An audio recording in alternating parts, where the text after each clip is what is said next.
২০২৫ সালে আমি একটা পত্রিকার রিপোর্ট কোট করে বলতেছি যে আমাদের প্রায় ১,০০,০০০ ফ্ল্যাট নিড ঢাকা শহরে। হুম। আমরা মাত্র প্রতি বছর ৮,০০০ ফ্ল্যাট আমরা হ্যান্ডওভার করতে পারছি। এই যে মানুষ এত প্রতারিত হচ্ছে, প্রতারণা হচ্ছে, তারপরেও সব জেনে শুনে আপনি কেন এখানে আসছেন? আবার কাউকে প্রতারিত করতে? নাকি মানুষ যারা প্রতারিত তাদেরকে ফিরিয়ে আনতে? সমস্যা জেনে এখানে আসছেন সমাধান করার জন্য নাকি নতুন করে সমস্যা তৈরি করার জন্য? আচ্ছা, ১ম অবস্থা হলো আমরা বাঙালি, আমরা খুব ইমোশনাল। আমরা সহজে কাউকে বিলিভ করে ফেলি। হুম। আর যারা আমাদেরকে লোভ দেখায় আমরা খুব অতি সহজেই লোভে পড়ি। আপনার কি মনে হয় মধ্যবিত্তদের স্বপ্ন পূরণে কেন রিয়েল এস্টেট কোম্পানিরা ব্যর্থ হচ্ছে? আমরা যেমন রিয়েল এস্টেট যারা মধ্যবিত্ত নিয়ে কাজ করছি, হুম, তাদেরও একটা ল্যাকিং আছে। আবার যারা মধ্যবিত্ত তাদেরও একটা ল্যাকিং আছে। ধরেন যে বিভিন্ন এজেন্ট ভিত্তিক কাজ হয়, বিভিন্ন এক্সিকিউটিভ বা মার্কেটিং এর কাজ হয়। তো সবসময় মানুষ ওই কোম্পানিকে না দিয়ে দিচ্ছে হলো কি ব্যক্তিকে। আর ব্যক্তি যখন এইটা নিয়ে এই টাকাটা মানে নিয়ে প্রতারণা করতেছে, আল্টিমেট সমস্যাটা হচ্ছে কোথায়? কোম্পানিতে। ১ম অবস্থায় আপনার দেখা দরকার ভাই আপনার ব্যাকগ্রাউন্ড কি? কার ব্যাকগ্রাউন্ড দেখবে যারা ব্যবসা করছে? ব্যবসা করছে তাদের। ওকে। আপনি ব্যাকগ্রাউন্ড কি? ডক্টর কিভাবে রিয়েল এস্টেট করে? আপনি যখনই ইনভেস্ট করবেন, রিয়েল এস্টেট বিজনেস যারা করতেছে, রিয়েল এস্টেটের মানুষ রিয়েল এস্টেট করা উচিত। যে ডক্টর সেও রিয়েল এস্টেট করতেছে। হুম, যে মনে করেন মাওলানা সেও রিয়েল এস্টেট করতেছে। যে হুম। জব করে সেও রিয়েল এস্টেট করতেছে। ব্যাংকারও রিয়েল এস্টেট করছে। ব্যাংকারও রিয়েল এস্টেট করতেছে। তার ইনভেস্টমেন্টটা আটকে থাকলো। বাকি ১৬ জন ইনভেস্ট করলো সেটাও আটকে থাকলো। আর এই টোটাল যে একটা ঘটনাটা ঘটাইলো, দায় পড়ল কি? আমি রিয়েল এস্টেট করছি আমার উপর। আমি যখন রিয়েল এস্টেট নিজে ডেভেলপ করি অর্থাৎ কোম্পানি দেই, তার আগেই আমি স্ট্রং একটা সেলস টিম তৈরি করি। সবাই যেটা করে প্রজেক্ট নেয় তারপরে সেলসম্যান খুঁজে। তাহলে আমি কোন জায়গায় প্রতারিত হতে পারি বা আমার হওয়ার সুযোগ আছে, সেই জায়গাগুলো আপনি কি একটু যদি আইডেন্টিফাই করে দিতেন আমাদের দর্শকদের জন্য? আচ্ছা যদিও আমি তো প্রতারণা করি না। আচ্ছা। আলহামদুলিল্লাহ আমি এটা চেষ্টা করি। মাত্র ৫০,০০০ ১,০০,০০০ হলে একটা আইনজীবী পাওয়া যায়। ২০-৩০,০০০ টাকা হলে একটা ডিড রাইটার পাওয়া যায়। বাট আমরা বাঙালি হইছি কি? ঘোড়া কিনি কিন্তু চাবুক কেনার টাকা থাকে না। ট্রাস্ট যেই বিষয়টা, সেই বিষয়টা তো কম কেন সবার ব্যাপারে? আমি তো ভাই প্রতারণা করব না। নেন আপনি চেক নিয়ে নেন। হয়তো সমস্যা নাই। আমি আপনার কি লাগবে? আমি ক্লায়েন্টকে একটা কথাই বলি। ট্রাস্ট করতে আপনার কি লাগবে? Grid real estate limited Shamim Ahmed আপনাকে সব দিবে। ভিডিওটি ভালো লাগলে লাইক দিন এবং সাবস্ক্রাইব করুন। আপনাদের ভালোবাসা এবং সহযোগিতায় আমাদের জন্য অনুপ্রেরণা পরবর্তীতে নতুন ভিডিও নিয়ে আপনাদের সামনে আসতে।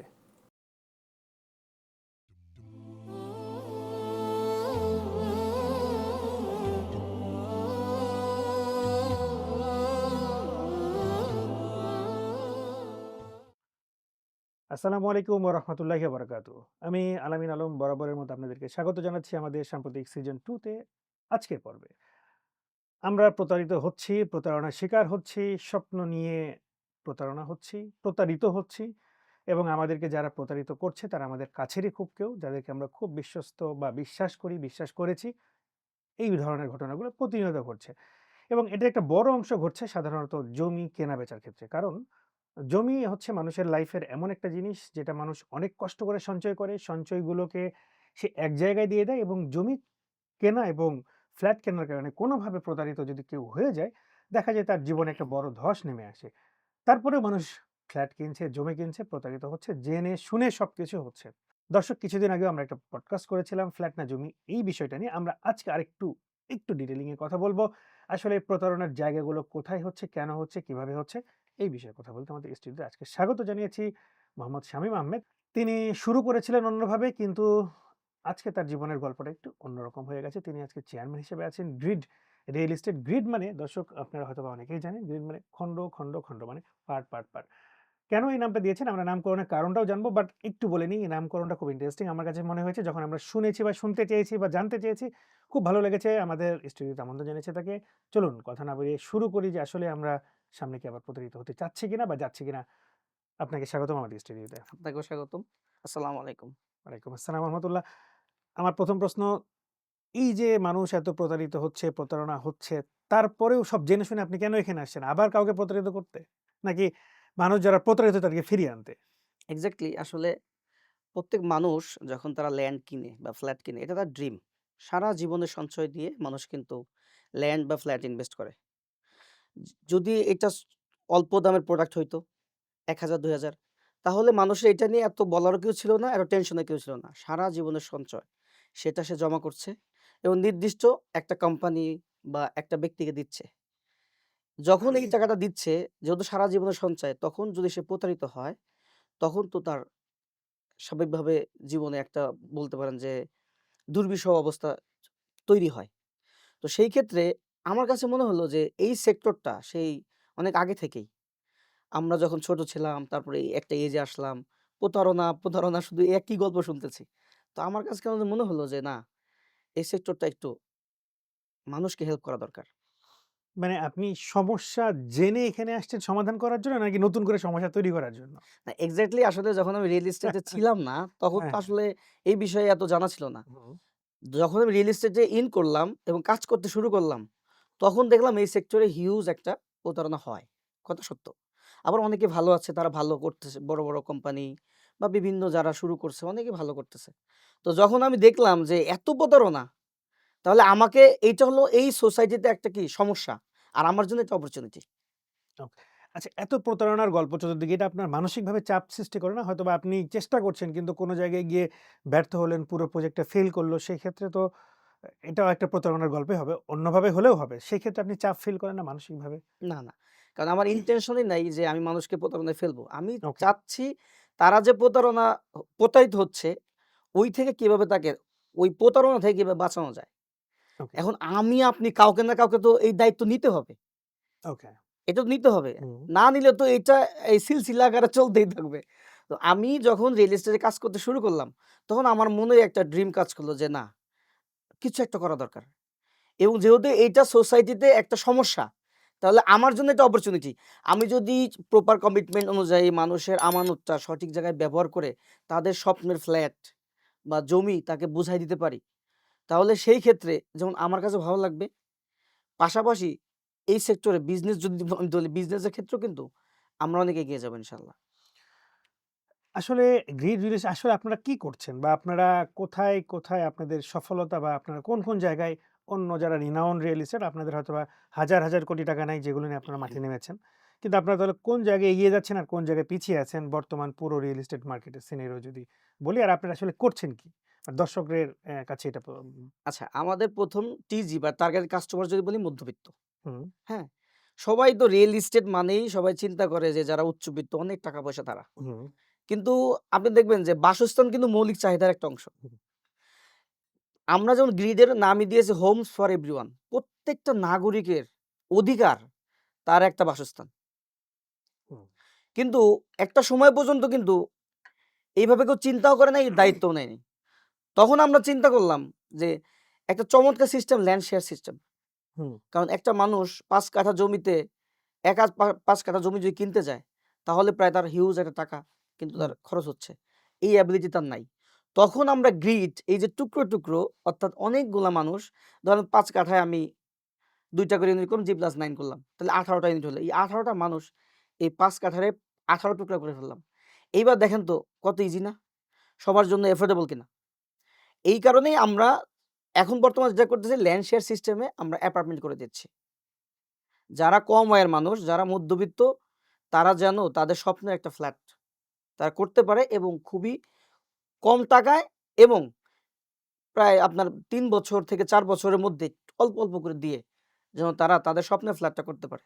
মূলত গ্রিডের মূল উদ্দেশ্য এটা। আপনার কি মনে হয় মধ্যবিত্তদের স্বপ্ন পূরণে কেন রিয়েল এস্টেট কোম্পানিরা ব্যর্থ হচ্ছে? আসলে এই যে মধ্যবিত্তের স্বপ্ন পূরণের কথা বলে অনেকে কাজ করছে, করার চেষ্টা করছে। কোন জায়গায় গ্যাপ রেখেছে বা কোন গ্যাপটার কারণে তারা মধ্যবিত্তদের জন্য যে কাজগুলোই হচ্ছে কোনো রিয়েল এস্টেটে সফলতার মুখ দেখছে না? সাধারণত ফ্ল্যাট মানে বা বাড়ি মানেই বড়দের, বড়লোকদের কাজ বা যাদের পয়সা আছে তাদের জন্য মনে হয়। সবাই এটা মনে করে। আপনি এটা কি মনে করেন? এই ক্ষেত্রে আমি বলব যে আমরা যেমন রিয়েল এস্টেট যারা মধ্যবিত্ত নিয়ে কাজ করছি, হুম, তাদেরও একটা ল্যাকিং আছে। আবার যারা মধ্যবিত্ত তাদেরও একটা ল্যাকিং আছে। কিরকম? ধরেন যে একটা মানুষ যখন সে বিনিয়োগ করল, বিনিয়োগটা করার পর অনেক সময় তারা কন্টিনিউ করতে পারে না।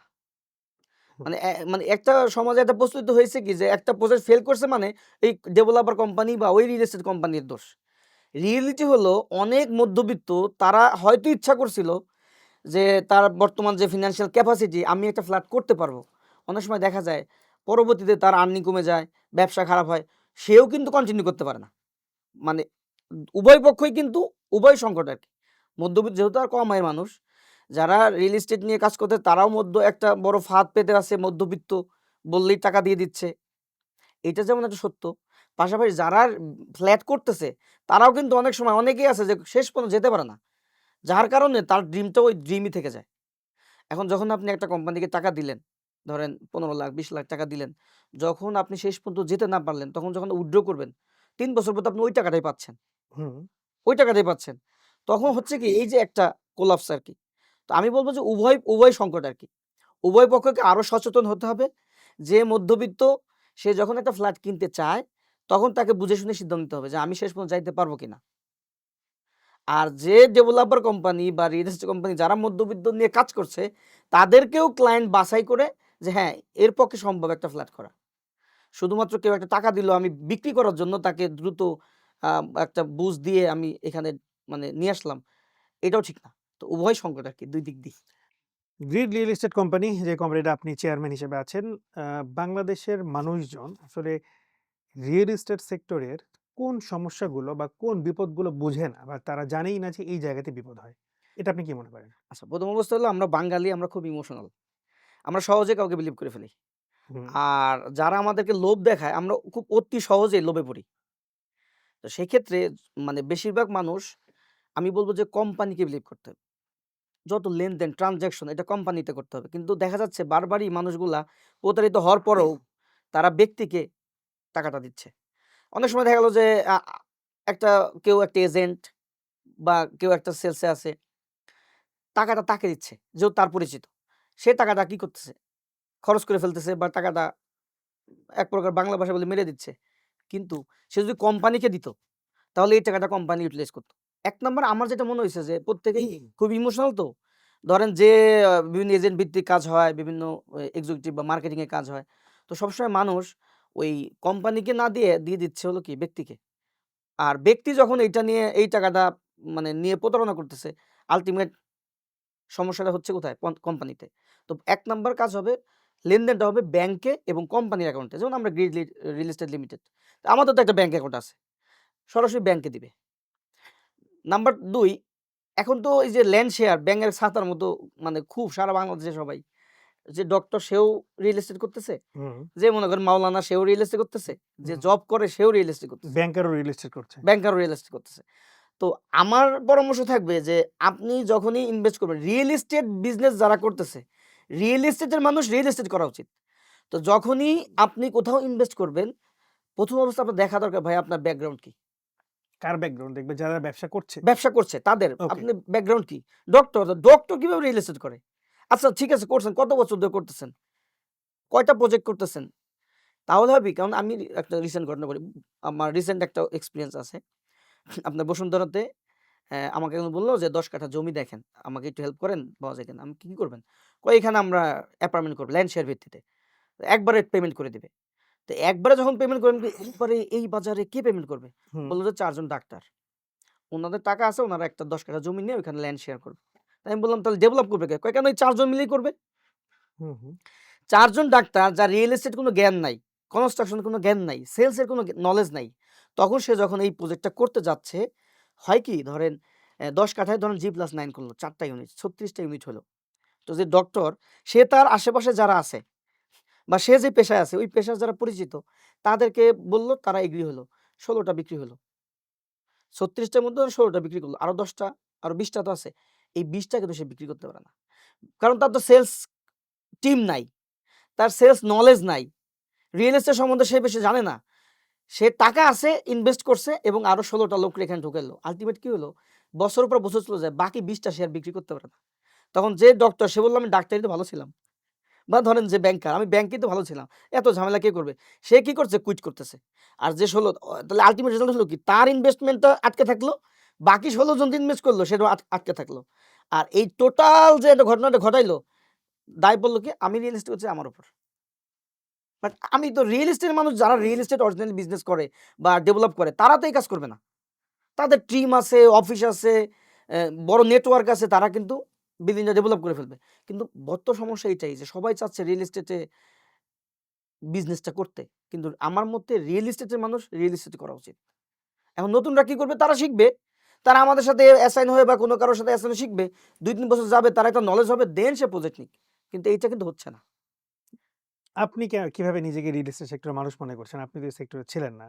আপনার প্রশ্ন থেকে যদি প্রশ্নটা করতে চাই যে, আপনি কিভাবে কনফিডেন্টলি নিজেকে রিয়েল এস্টেট সেক্টরের মানুষ বলে দাবি করছেন? আচ্ছা, আপনারা জানেন নিশ্চয়ই আমি গভর্নমেন্ট জব করতাম। তো গভর্নমেন্ট জব আমি ১৭-১৯ সালে আমি গভর্নমেন্ট জব করি। গভর্নমেন্ট জবে ঢোকার পরেই আমি কিন্তু হিউজ টাইম পাইতাম। আমার ৯টা টু ৫টা ধরেন, এদিক শুক্র, শনি। তো আমি একটা রিয়েল এস্টেট কোম্পানির ডিরেক্টর, তার পুরো পরিচয় ছিল। সে আমাকে বলল যে, "ভাই আপনি আসেন। বাড়তি সময়টা রিয়েল এস্টেট দেন।" আমিও বিজনেস খুঁজতেছিলাম। কারণ আমি তো বিজনেসের মানুষ। ফ্যামিলির চাপে পড়ে আবার সরকারি জব নিয়েছি। তো আমার তো জব ভাল লাগে না ভাই। আচ্ছা। ৯টা-৫টা আর টাইমলি যাওয়া, এটা ভালো না। আর কয় টাকায় পাই? এটা তো আমার আল্টিমেট গোল। সমাজের প্রতি দায়িত্ব, পরিবারের প্রতি দায়িত্ব, দেশের প্রতি দায়িত্ব তো জব করে সম্ভব না। নিজেরই তো দিন আনি দিন খাই অবস্থা। তখন আমি উনার পরামর্শে আমি রিয়েল এস্টেট শুরু করি। গভর্নমেন্ট জব থাকা অবস্থায়। আরেকটা বিষয় হলো যে আমি যে জবটা করতাম গভর্নমেন্ট, ওইখানে আমি কনস্ট্রাকশন সাইডে ছিল। অর্থাৎ কনস্ট্রাকশনটাই আমি দেখতাম। আচ্ছা। এলজিডির একজন ইঞ্জিনিয়ার, হুম। একজন সহকারী প্রকৌশলী এবং আমি ৩ জন মিলেই আমি অনেকগুলা ডেভেলপ আমার হাতে হইছে। আচ্ছা। তাহলে ওইখান থেকে একটা নলেজ আমার কিন্তু আলহামদুলিল্লাহ গেইন হইছে এবং ভালোবাসা তৈরি হয়েছে রিয়েল এস্টেটের প্রতি। দেন যখন আমি এখানে গভর্নমেন্ট জবের পাশাপাশি কিন্তু আমি একটা কোম্পানিতে কি করলাম? কাজ শুরু করলাম। হুম। দেন আমি যখন বুঝলাম যে হ্যাঁ, এখন আমার সময় হয়েছে জবটা মানে জব ছেড়ে দেয়ার। কারণ আমি রিয়েল এস্টেটে ভালো করতেছি আলহামদুলিল্লাহ। তখনই আমি কিন্তু রিয়েল এস্টেট মানে জবটা ছেড়ে দিলাম। আল্টিমেট ওইখানে আমার ৪ বছরের এক্সপেরিয়েন্স আর এইখানে ৩ বছর। টোটাল যদি বলেন রিয়েল এস্টেট এই সেক্টর বা বলেন প্রায় 7 ইয়ার্স এক্সপেরিয়েন্স। তো 7 ইয়ার্স এক্সপেরিয়েন্স এ কি আপনি কি মনে করেন যে ৭ ইয়ার্স কি যথেষ্ট নয় নাকি যথেষ্ট নয় এক্সপেরিয়েন্স হিসেবে? আমাকে প্রশ্ন করছেন আসলে কতটুকু আসলে অনেক ব্যাপার আছে যেগুলো সময়ের সাথে সম্পৃক্ত। মানুষ সময়ের সাথে অভিজ্ঞতা অর্জন করে বা সময়ের সাথে অনেক কিছু জানে বা বোঝে। আবার কিছু বিষয় আছে মানুষ শুরুর দিন থেকে এক্সপার্টাইজ হয়ে যায়। এরকম অনেক হুম। বিষয় আছে বাট আমরা এখনো শিখছি। শেখার তো কোনো শেষ নাই। আমরা এখন এর শিখছি। সাথে একটু প্রশ্ন করতে চাই আপনাদের কতগুলো প্রজেক্ট চলছে বা সফলভাবে কোনো প্রজেক্ট হ্যান্ডেলিং অলরেডি করেছেন কিনা? আচ্ছা, আমরা টোটাল এখন আমার ৩ নম্বর প্রজেক্ট চলছে। এটা হলো আপনার মোহাম্মদপুর বছিলা ব্রিজ পার হয়ে, হুম। হ্যাঁ? ওই এরিয়াতেই আমরা অ্যা বর্তমান যেটা চলতেছে ৬ কাঠার উপরে G+9 আমরা ২৭ টা ইউনিট করতেছি। এটা অলরেডি এই ২১ তারিখে রেজিস্ট্রেশন দিয়ে দিচ্ছি। আমরা ফেব্রুয়ারি থেকে কনস্ট্রাকশন কাজ শুরু করব ইনশাআল্লাহ। ওখানে কতগুলো ছিল G+9 এ কতগুলো টোটাল অ্যাপার্টমেন্ট ২৭ ছিল? টা ইউনিট ছিল। ২৭ টা ছিল। হ্যাঁ, সবগুলো হ্যাঁ, অলরেডি দিয়ে এটা দিয়েছেন। আমরা রেজিস্ট্রি দিয়ে দিচ্ছি। ইনশাআল্লাহ জানুয়ারিতে সয়েল টেস্ট করব এবং ফেব্রুয়ারিতে আমরা পাইলিং কাজ শুরু করব। কতদিন লেগেছে পুরো প্রজেক্টটা শেষ করতে আপনাদের? আমাদের ৩.৫ মাস লেগেছে। ৩.৫ মাসে একবার ল্যান্ড নেওয়া থেকে শুরু করে সেল করা জি, পুরোটা জি, কমপ্লিট জি, জি। করেছেন। হ্যাঁ, এটা একটা ভালো অ্যাচিভমেন্ট হিসেবে বলা যেতে পারে বা এটা মনে হচ্ছে যে একটা ভালো এর কারণ অ্যাচিভমেন্ট। কি? অনেকে এটা নিয়ে আবার হয়তো বলতে পারে যে এত দ্রুত? আমি যখন রিয়েল এস্টেট নিজে ডেভেলপ করি অর্থাৎ কোম্পানি দেই, তার আগেই আমি স্ট্রং একটা সেলস টিম তৈরি করি। ওকে। সবাই যেটা করে প্রজেক্ট নেয় তারপরে সেলসম্যান খুঁজে হুম। বা মার্কেটিং এর লোক খুঁজে। আমি আগে প্রজেক্ট নেই। আমি আগে মার্কেটিং টিম তৈরি করেছি, তাদেরকে ওয়েল এডুকেটেড করেছি। দেন আমি প্রজেক্ট নিয়েছি।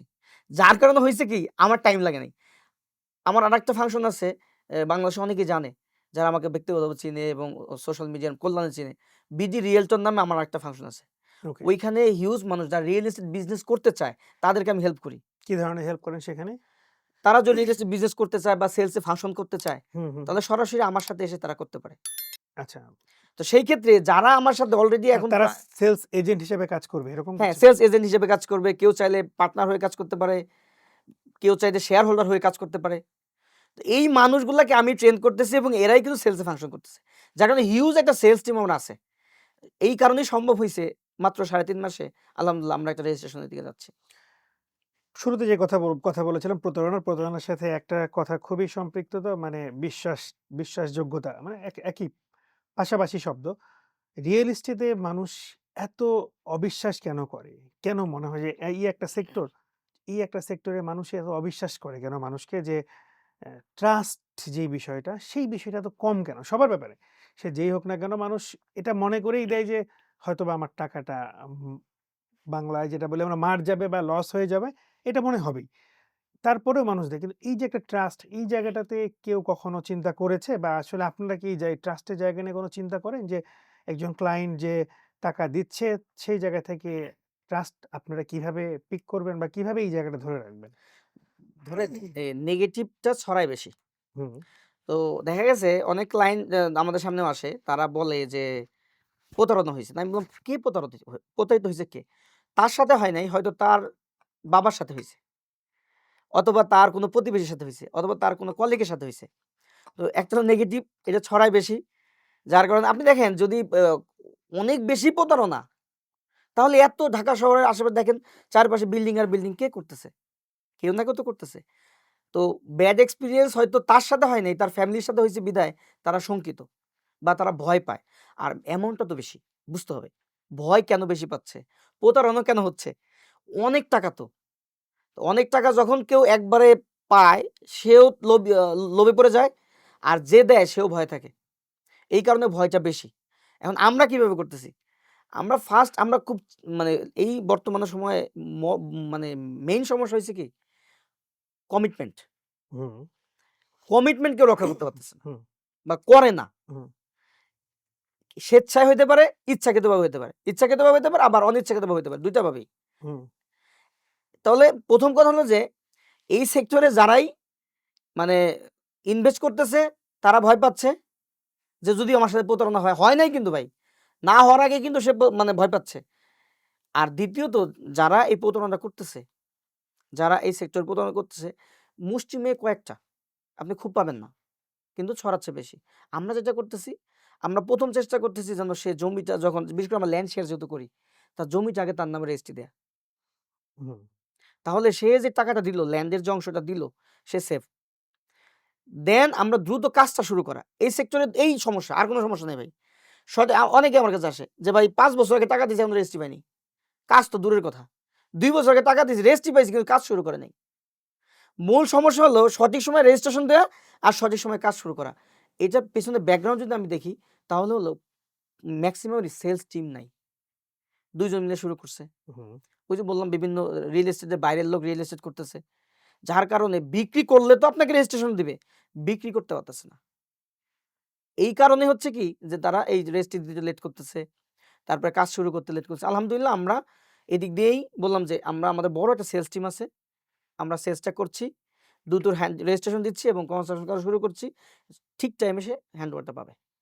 আলোচনার এই পর্যায়ে এসে আপনার কাছে যেহেতু আপনি রিয়েল এস্টেট নিয়ে কাজ করছেন, বাংলাদেশের জনসংখ্যার যে গ্রোথ যেভাবে বাড়ছে, ২০৩০ সালের মাঝে এটা একটা ম্যাসিভ একটা সিচুয়েশন বা ম্যাসিভ একটা অবস্থায় দাঁড়িয়ে যাবে এবং সিচুয়েশনটা একটু টিপিক্যাল হয়ে যাবে। ফ্ল্যাটের চাহিদা বাড়বে, জমির চাহিদা বাড়বে, দাম বাড়বে, সবই বাড়বে। মানুষ যেহেতু বাড়ছে, সবাই ঢাকায় আসছে। আমরা বারবার সবাই বলি যে, "ভাই ঢাকাতে কেন যাচ্ছ?" কিন্তু ঘুরে ফিরে আমার সন্তানকে আবার ঢাকায় পাঠিয়ে দিচ্ছি বা আমাদের প্রজন্মের সবাইকে ঢাকায় নিয়ে আসছি। এই যে একটা চাহিদা তৈরি হবে, সেই জায়গা থেকে আগামী ৫ থেকে ১০ বছর বা ২০৩৫ সালেও যদি চিন্তা করি, সেই জায়গায় আপনার কি মনে হয় না রিয়েল এস্টেট সেক্টরের এই যে প্রতারণা করার বা প্রতারিত হওয়ার এই ঝুঁকিটাও আরো বেশি গুণে বেড়ে যাবে?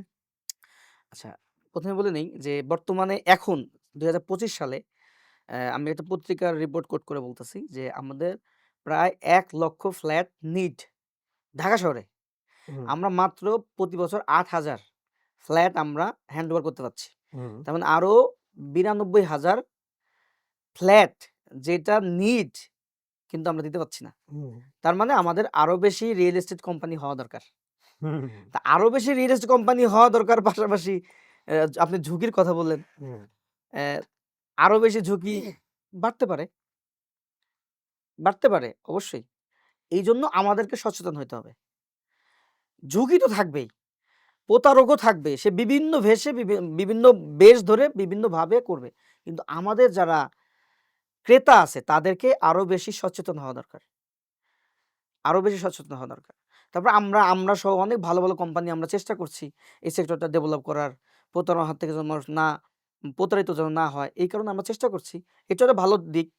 ইনশাআল্লাহ আশা করি যে প্রতারণা অনেক কমবে। বাট যে প্রতারক সে তো বিভিন্ন সাইজে, বিভিন্ন বেশে তো প্রতারণা করবেই।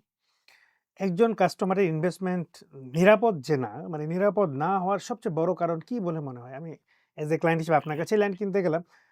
আপনি কোম্পানির মালিক হিসেবে কি মনে করেন? আমাকে কোন, কোন জায়গায় আপনি ঠকাবেন যদি আমি সেই জায়গাটায় সচেতন না হই? দর্শকদেরকে আসলে আমি নিজে ক্লায়েন্ট হিসেবে আপনাকে প্রশ্ন করতে চাই। আপনি গ্রিড রিয়েল এস্টেট লিমিটেডের একজন চেয়ারম্যান। আপনাকেই প্রশ্ন করতে চাই। আমি একজন ক্লায়েন্ট, একজন সাধারণ দর্শক।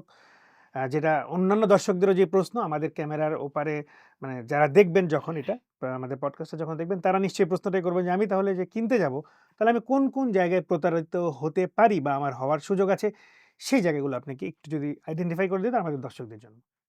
আচ্ছা, যদিও আমি তো প্রতারণা করি না। আচ্ছা। আলহামদুলিল্লাহ আমি এটা চেষ্টা করি। হুম, তো সেই হিসেবে আমার কাছে মনে হয় যে একজন ক্রেতা আসলে অনেক দিক আছে প্রতারণা হওয়ার। যেমন আপনি এই জমির ক্ষেত্রে জমির কাগজপত্র তো একজন ক্রেতা সে কিন্তু বুঝে না। তাকে একজন ভালো আইনজীবী হোক, একজন ডিড রাইটার যে হোয়াটএভার তাকে এটা মানে এটার সাহায্য নিতেই হবে ১ নাম্বার। সবাই বলবে যে জমিটা ভালো, জমিটা অথেন্টিক। কিন্তু তাকে যাচাই বাছাই করে কিনতে হবে। দেখেন আপনি ৫০ থেকে ৳১,০০,০০,০০০ ৳৫০,০০,০০০ থেকে ৳১,০০,০০,০০০ ইনভেস্ট করতেছেন। মাত্র ৫০,০০০ ৳১,০০,০০০ হলে একটা আইনজীবী পাওয়া যায়। ৳২০,০০০-৩০,০০০ হলে একটা ডিড রাইটার পাওয়া যায়। হুম। তাকে আপনি হায়ার করলেই তো আপনার এতগুলো টাকা সেভ হয়ে যাচ্ছে। বাট আমরা বাঙালি হইছি কি ঘোড়া কিনি কিন্তু চাবুক কেনার টাকা থাকে না। তো এই ক্ষেত্রে আমি বলব আমার যারা অডিয়েন্স আছেন এই পডকাস্টের মাধ্যমে নাম্বার 1 আপনি অবশ্যই একজন ভালো লয়ার হোক অথবা একজন ডিড রাইটার দিয়ে জমিটা ১ম এ আপনি ভেরিফাই করবেন। এটা মাস্ট। মানুষের মিষ্টি কথায় মানে অতি বিশ্বাস করার দরকার নেই। ১ নাম্বার। ২ নাম্বার হলো কনস্ট্রাকশন এ একটা বড় গ্যাপ আছে। কনস্ট্রাকশন কাজের ক্ষেত্রে এই একটা মানে যারা ইনভেস্ট করে তারা তো এগুলো বুঝে না। তারা টাকাটা ইনভেস্ট করে সে তার কাজে ব্যস্ত, তার ব্যবসায় ব্যস্ত, তার জবে ব্যস্ত। ট্রাস্ট করে যেকোনো একটা কোম্পানি বা ব্যক্তিকে দায়িত্বটা দেয়। ওইটা একটু মানে ভেরিফাই করা বা ক্লেরিফাই নেওয়া যে এই লোকটা অথেন্টিক কিনা। সে কি দিচ্ছে মাঝে, মাঝে চেক করা, মাঝে, মাঝে প্রজেক্টে মানে ভিজিট করা। হ্যাঁ? আশেপাশে যারা কাজ করছে তাদের সাথে একটু কথা বলা যে, "ভাই রড কি মানে ১ নাম্বারটাই হচ্ছে? নাকি ১৪ নাম্বারে সিল মারা হচ্ছে? মানে যে পাথরটা দিচ্ছে এটা কি ভালো নাকি নরমাল? ইটটা কি ৩ নাম্বার না ১ নাম্বার?" এগুলা অনেকগুলো বিষয় তাকে একটু চেক করা। মানে আমি বলি কোনরকম আপনি টাকা দিচ্ছেন। ইমোশনালি ট্রাস্ট করার এনে কিছু নাই। এখানে ট্রাস্ট করার কিছু নাই। আপনি টাকা দিবেন, জমি ঠিক আছে কিনা একজন লয়ার দেখবে। আপনি কনস্ট্রাকশন এ তাকে টাকা দিচ্ছেন, কনস্ট্রাকশন ঠিক মতো করতেছে কিনা? এটা আপনাকে ভেরিফাই করতে হবে। মাঝে, মাঝে একটু যাওয়া, প্রজেক্টে ফ্যামিলি নিয়ে ঘুরে আসা, এটা দরকার। কিন্তু এইটা গেল ল্যান্ড এবং কনস্ট্রাকশন ক্ষেত্রে। আরেকটা বিষয় আমি এখন বর্তমানে যেটা বলছি, আপনার দেখতে হবে এই কোম্পানির সেলস টিম আছে কিনা? এটা এখন খুব জরুরি হয়ে গেছে। বললাম না সবাই রিয়েল এস্টেট করতেছে। তাহলে এ কি আমাকে আল্টিমেট ৬ মাস টাইম দিচ্ছে যে আপনাকে জমিটা রেজিস্ট্রি করে দিব। ৬ মাস পর কাজ শুরু করব। এই মানে তার যে মানে সেলস টিম, তার অফিস ডেকোরাম ওভারঅল সে কি পারবে কিনা? এটা কিন্তু বোঝা যায়। আমি বলি কি আগে আপনি দেখতেন যে জমির কাগজ ঠিক আছে কিনা? তারপরে এই কোম্পানির ডকুমেন্ট ঠিক আছে কিনা? কনস্ট্রাকশন ঠিকমতো করছে কিনা? আরেকটা জিনিস দেখবেন, স্যার সেলস টিম আছে কিনা? কারণ any idea is zero without sales. ওই কোম্পানি যদি সেলসই না করতে পারে আপনাকে কিভাবে রেজিস্ট্রেশন দিবে? আর রেজিস্ট্রেশন না দিলে কিভাবে কাজ শুরু করবে? তাহলে নতুন এই বর্তমান ২০২৫ সাল থেকে আগামী ২০৩০ সাল যদি বলি, এই ৫ ইয়ার্স আমি বলি যে রিয়েল এস্টেটে বড় একটা রেভলিউশন হবে। হিউজ একটা ম্যাসিভ চেঞ্জ আসবে। ২৫ তো চলে গেল। আমি ২৫ সালে বলছি এই কথাটা। এখনো ২৬, ২০৩০ সালের মধ্যে ম্যাসিভ একটা চেঞ্জ আসবে এই রিয়েল এস্টেট সেক্টরে। হিউজ গ্রো হবে, হিউজ গ্রো হবে। এবং এটাও ঠিক, ঠিক ৩১ সালের পরে গিয়েও কিন্তু হিউজ কম্পিটিশন হবে। আচ্ছা। হিউজ কম্পিটিশন এখন হবে। কি কম্পিটিশন কম বলে মনে হচ্ছে? এখন রিয়েল এস্টেট ফাঁকা। অনেকে করে ব্যক্তিগতভাবে করে ব্রোকারি বা হুম, ব্যক্তিগতভাবে করে। কিন্তু কোম্পানি ওয়াইজ ফরমালি এখন রিয়েল এস্টেট সেক্টরটা ফাঁকা। কিন্তু এটা ৩১ এর পরে গিয়ে হিউজ একটা হবে। বিকজ আপনি দেখবেন এখন রিয়েল এস্টেট কে করতেছে? খোঁজ নিয়ে দেখেন ই-কমার্স এ করে। আগে ই-কমার্স করত। ই-কমার্সের এখন বাজারটা একটু ডাউন বলতে হুম, পারেন, এড কস্ট বেড়ে গেছে। এখন সে কিন্তু রিয়েল এস্টেট আসতেছে। ইনফ্লুয়েন্সার, সে করতো ইনফ্লুয়েন্সার, সে এখন বুঝছে শুধু ইনফ্লুয়েন্সার করে আমার কত আর্নিং হয়। এখন সে রিয়েল এস্টেটে ঢুকছে। বিভিন্ন পেশার মানুষ, বিভিন্ন ব্যবসায়ের মানুষ কিন্তু রিয়েল এস্টেটে ঢুকতেছে। হুম। প্রত্যেকটা একটা ট্রেন্ড থাকে। এই ট্রেন্ডের কারণে অনেকেই এখন রিয়েল এস্টেট ঢুকতেছে। এটাও একটা আমাদের জন্য একটা মানে অ্যালার্মিং। আসলে আমরা যারা বিজনেস করছি অ্যালার্মিং। একটা নিউ কামার সে তো দায়িত্ব নিয়ে ফেলতেছে বড় একটা প্রজেক্টের। সে কি আদৌ সেটা হ্যান্ড ওভার করতে পারবে কিনা? আমাদের জন্য একটা চিন্তার বিষয়। এই কারণে যারা ক্রেতা আছেন তাদেরকে আমি বলছি ১ নাম্বার আপনার জমিটা ভালো করে দেখতে হবে। ভালো একজন লয়ার বা ডিড রাইটার দিয়ে। ২ নাম্বার কনস্ট্রাকশন কি করতেছে? আপনি আপনার ড্রিম স্বপ্নের বাড়ি বানাচ্ছেন। আপনার দেখা উচিত। আমি বলব মাসে একবার যাওয়া উচিত ফ্যামিলি নিয়ে। গেলেও ভাল লাগবে আর তারা কি করতেছে এটা দেখতে পারবেন। আর থার্ড তার সেলস টিম আছে কিনা? এটা খুবই জরুরি। মনে হইতে পারে যে এই জায়গায় কোনো প্রশ্ন এইটা খুবই জরুরি। তার সেলস টিম আছে কিনা? তার সে কি ক্যাপাবল কিনা ৬ মাসের মধ্যে এই প্রজেক্টটা দাঁড় করানো। এইগুলা দেখলে আর কোম্পানির সাথে লেনদেন করা, নট ব্যক্তির সাথে লেনদেন করা। কোম্পানি অ্যাকাউন্টে কোম্পানির সাথে যদি লেনদেন করে তাহলে সে সেফ থাকবে। আরেকটা বিষয় হলো যে এর সাথে এড করি ডিড ডকুমেন্টের একটা বিষয় আছে। টাকাটা দিল, বুকিং দিল, কি পাবে সে? আমাদের এখানে যেই বুকিং দিবে তাকে আমরা মানি রিসিট দেই, ৳৩০০ স্টিমেট ডিড করি। কেউ যদি বলে ভাই আমার ডিড বিশ্বাস নেই, আমি চেক চাই, আমি ব্যাংকে চেক দিয়ে দেই। আমি তো ভাই প্রতারণা করব না। নেন আপনি চেক নিয়ে নেন। সমস্যা নেই। আমি আপনার কি লাগবে? আমি ক্লায়েন্টকে একটা কথাই বলি, ট্রাস্ট করতে আপনার কি লাগবে? Grid real estate limited Shamim Ahmed আপনাকে সব দিবে। হুম, যেন আপনি টাকাটা দিয়ে টেনশনে না থাকেন। হুম। টাকা দিয়ে ঘুমায় থাকবেন, দেখবেন ইনশাআল্লাহ কাজ শুরু হয়ে যাবে। দর্শক আমাদের প্রশ্নের যে উত্তরগুলো শুনছিলাম Shamim Ahmed grid real estate লিমিটেডের চেয়ারম্যান যিনি উত্তরগুলো দিয়েছেন, আপনারা কি এই ব্যাপারে একমত কিনা? যদি আপনাদের কোনো ভিন্ন মত থাকে, কোনো ভিন্ন কথা থাকে এই ব্যাপারে, আপনাদেরকে অবশ্যই জানাবেন। কমেন্টস করে আমাদেরকে জানাতে ভুলবেন না। আমরা এখন যে কথাটাকে বলতে চাই, সেই প্রশ্নের আগে আমরা যে আলোচনা করছিলাম সেখান থেকে আরেকটা উম কথা বলি যে গ্রিড রিয়েল এস্টেট লিমিটেড তার ক্লায়েন্টদের সুরক্ষা কিভাবে করবে? আপনি একটু আগে বলেছেন যে চেক দিচ্ছি, স্ট্যাম্প করছি। কেউ যদি প্রতারিত করতে চায়, এটা দিয়েও করতে পারে। ডেফিনিটলি যেমন আমরা যদি আ রিয়েল এস্টেট না, যদি অন্য এক্সাম্পল এ যাই, বাংলাদেশে কিছু আ মাল্টি লেভেল কোম্পানি ছিল যারা অনেক কিছু করেছে, টাকা-পয়সা হাজার, হাজার কোটি টাকা নিয়ে চলে গেছে। প্রতারণা করার ইচ্ছা থাকলে যেকোনোভাবেই করা সম্ভব। কোনো ক্ষতি করার ইচ্ছা থাকলে যেকোনোভাবেই করা সম্ভব। তারপরেও আপনি আর কোন জায়গায় চিন্তা করেছেন বা যেই জায়গাগুলোতে কাজ করছেন আসলেই এই কাজগুলোর কারণে আপনার ক্লায়েন্টরা সুরক্ষিত বা মনে করছেন যে এটার কারণে অন্য যেকোনো জায়গার থেকে আপনার কাছে আপনার ক্লায়েন্টরা নিরাপদ? আচ্ছা, ১ম অবস্থায় আপনি যখন আ আ ধরেন আমরা যখন ল্যান্ড শেয়ার সিস্টেমে করি, ১ম অবস্থায় আমরা ল্যান্ডটা রেজিস্ট্রেশন দেই। হুম, যে আমাকে এককালীন ল্যান্ডের দাম দিয়ে দিচ্ছে, তাকে তো আমি সরাসরি রেজিস্ট্রেশন দিয়ে দিচ্ছি। সে তো ঝুঁকিমুক্ত।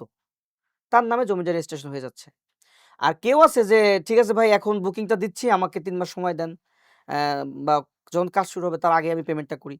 সেই ক্ষেত্রে হলো অবশ্যই আমরা যেটা বললাম কোম্পানির ব্যাংক চেক যদি সে চায় অথবা ৳৩০০ স্ট্যাম্পের ডিড যেটা নন জুডিশিয়াল স্ট্যাম্পের ডিড হয়। সাথে মানি রিসিট থাকে। আমি সবসময় একটা কথা বলি ক্লায়েন্টকে, "ভাই আপনি যখন টাকাটা দিবেন আপনি একটা ছবি তুলে রাখেন। আপনার কাছে। একটু ভিডিও করে রাখেন।" আমি নিজে থেকেই বলি বা আমার স্টাফ বলে, "এই একটা ছবি তুলে দাও আমাদের।" না এইটা তো বড় একটা কি তার কাছে মানে প্রুফ যে সে টাকাটা আমাকে দিয়েছে। পাশাপাশি কনস্ট্রাকশন সাইটে যদি বলি, আলহামদুলিল্লাহ আমরা একটা অ্যাপস ডেভেলপ করতেছি। অলরেডি কাজ চলতেছে। হয়তো ফেব্রুয়ারিতে চলে আসবে। আমরা ৪ পাশে ৪ টা সিসি ক্যামেরা দিয়ে দিচ্ছি। হুম, হুম, এবং ওই অ্যাপস এর মধ্যেই আমরা কি করতেছি? ওই সিসি ক্যামেরা আওতায় নিয়ে আসতেছি। পাশাপাশি ওই অ্যাপসে আমরা ক্যালকুলেশন কত টাকা কনস্ট্রাকশন হইলো, টোটাল কস্টটা আমরা ওইখানে তাকে দিয়ে দিব। রাত ২ টার সময় মনে হইছে যে, দেখি তো আমার প্রজেক্টের কি অবস্থা। ঘুম থেকে উঠে অ্যাপস ঢুকবে, দেখবে যে সিসি ক্যামেরায় তার কাজ চলতেছে। দেশের বাইরে আছে, দেখবে যে আমার কাজের কি অবস্থা। পাশাপাশি এ কত টাকা খরচ হইলো, প্রতি মাসে একবার করে আমাদের অ্যাপসটা আপডেট হবে। এত স্কয়ার ফিট কাজ হইছে এত। আপনি এত টাকা দিয়েছেন, এত টাকা আপনার কাছে পাওয়া যাবে। অথবা আপনি অনেকে অ্যাডভান্সও দিয়ে রাখে যে, "ভাই আমার তো টাকা খরচ হয়ে যাবে, আপনি রাখেন।" তাহলে আপনি এত টাকা দিয়েছেন, আরো এত টাকার কাজ আপনি আমাদের কাছে পাওনা আছে। টোটালটা একদম ওই এনালগ না, ডিজিটালি হবে। ডিজিটালি সে সুরক্ষিত থাকবে। সবচেয়ে বড় কথা কি? যে এটা আমাদেরও সেফটি। কেন বলতেছি? আমরা ধরেন যে কোম্পানি যারা আছি তারা তো দেখতেইছে কনস্ট্রাকশন এ কি কাজ হচ্ছে। অনেক সময় কনস্ট্রাকশন এর ইঞ্জিনিয়ার বা এরাও কিন্তু অনেক সময় ওই আপনার প্রতারণা করে বা টাকা মানে প্রোডাক্ট এদিক ওদিক করে। তো আমরাও তো এটা ফোকাস দিচ্ছি। এর সাথে আমাদের ক্লায়েন্টরাও যখন দেখতেছে তার কাজটি হচ্ছে, এই ক্ষেত্রে প্রতারণা কমে যায়। অনেক ক্ষেত্রে চুরি বলি যে মাল চুরি, ইট চুরি অনেকগুলো চুরি হয় আরকি সাইট থেকে। এক্ষেত্রেও মনে করেন যে একটা সেফ হয়। কারণ অনেক চোখ এই প্রজেক্টের উপর হুম, আছে। পাশাপাশি আলহামদুলিল্লাহ আমরা তো একটা হাউজিং এর মধ্যে করতেছি। হ্যাঁ? আমরা কিন্তু হাউজিং এর মধ্যে করতেছি। হুম, হুম, সেক্ষেত্রে হাউজিং এ তো হাউজিং এর তো একটা এরিয়া থাকেই। ওইখান থেকে আসলে মালামাল ওইভাবে যাওয়ার সুযোগ নাই। পাশাপাশি সেফটিটাও আছে। সেফটিটা বলতে কি? ধরেন পার্সোনাল জমি যদি আপনি নেন, অনেক সময় দেখা যায় যে অনেকগুলা রাজনৈতিক ব্যাপার থাকে, অনেকগুলা ইস্যু থাকে। যার কারণে কাজটা আগায় না। হুম, হ্যাঁ, সেই ক্ষেত্রে আমরা যখন হাউজিংকে দিয়েছি, হাউজিং এই বিষয়গুলো দেখভাল করে। অনেক সময় ধরেন আমি যদি হাউজিং ছাড়া একটা জায়গায় কিনি, এখন আমি এখানে কনস্ট্রাকশন কাজ করব। আমার রডগুলা ফেলতেছি, পাশের বাসার একজন বলতেছে, "ভাই এখানে আমার ফেলানো যাবে না। আপনি রড এখানে রাখছেন কেন? সরান।" অনেক সময় রাস্তা পাওয়া যায় না কাজ করার সময় যে রাস্তা দিতে চায় না। এটা হাউজিং ছাড়া একটা সমস্যা। বাট আমরা যেটা হাউজিং এর মধ্যে করতেছি এই কারণে ওভারঅল সে সিকিউরিট। কারণ এটা হাউজিং এও একটা তার দায়িত্ব থাকবে। যেন আমরা ঠিকমতো কাজ করি কিনা তারাও এটা দেখে। চুরি বলেন এগুলা থেকে দূর হয়। আর পাশাপাশি বললাম তো একটা অ্যাপস যদি ডেভেলপ করা হয়ে যায়, আমরা অলরেডি কাজ শুরু হয়েছে। আমরা ফেব্রুয়ারি থেকে যেহেতু ফাইলিং শুরু করব, তার আগে আমাদের কাজটা হয়ে যাবে। তখন একটা সে সেভ। মানুষ যখন ১ম বার ফ্ল্যাট কিনতে যায়, আমাদের দর্শক যারা ১ম বার ফ্ল্যাট কিনতে যাবেন, অনেকেই আছেন ডিসিশন নিতে পারে না। আপনার এই ভিডিও দেখার পরে, রিয়েল এস্টেটের এই ভিডিও দেখার পরে অনেকেই হয়তোবা ফ্ল্যাট কেনার ব্যাপারে সিদ্ধান্ত নিয়ে ফেলবেন, অনেকেই আছেন। বা জমির শেয়ার যেভাবে করছেন। তো এই যে আমাদের যে দর্শক যারা কাজটা করতে যাবেন, শেয়ার নিবেন বা ফ্ল্যাট নিবেন, মানে শেয়ার নিলে তো ফ্ল্যাট ডেফিনিটলি সে নিবেন। শেয়ার নিবেন। এই যে শেয়ার নেওয়ার ১ম ডিসিশন, মানুষ তো আসলে দেশের ঢাকার বাহিরে তাদের গ্রামের বাসায় কি হয়? তার জমি কেনে। ১% ২%, ৫%, ১ বিঘা, ২ বিঘা জমি কেনে। সেক্ষেত্রে এত বেশি ভয় থাকার কিছু থাকে না। তো কিন্তু এই লোকগুলো আবার যখন ঢাকায় কিনতেছে, তখন কিন্তু এই লোকগুলো এবার প্রতারিত হচ্ছে। আসলে ১ম বার যারা জীবনে তে যাবেন বা যান, তারা আসলে কোন ভুলগুলো করেন? আমি দর্শকদের এই প্রশ্নটাকে দর্শকদের জানাতে চাই যে আসলে কি ভুলগুলো জীবনে ১ম কখনোই করেন নাই, তারা কি ভুলগুলো করেন আসলে? হ্যাঁ, ২ টা বিষয়। ফ্ল্যাট হলো রেডি ফ্ল্যাট আর ল্যান্ড শেয়ার ভিত্তিতে ফ্ল্যাট। যদি সে রেডি ফ্ল্যাট কিনতে চায়, হুম, হুম। তাহলে তার মিনিমাম ৫ টা কাগজ দেখতে হয়। হ্যাঁ?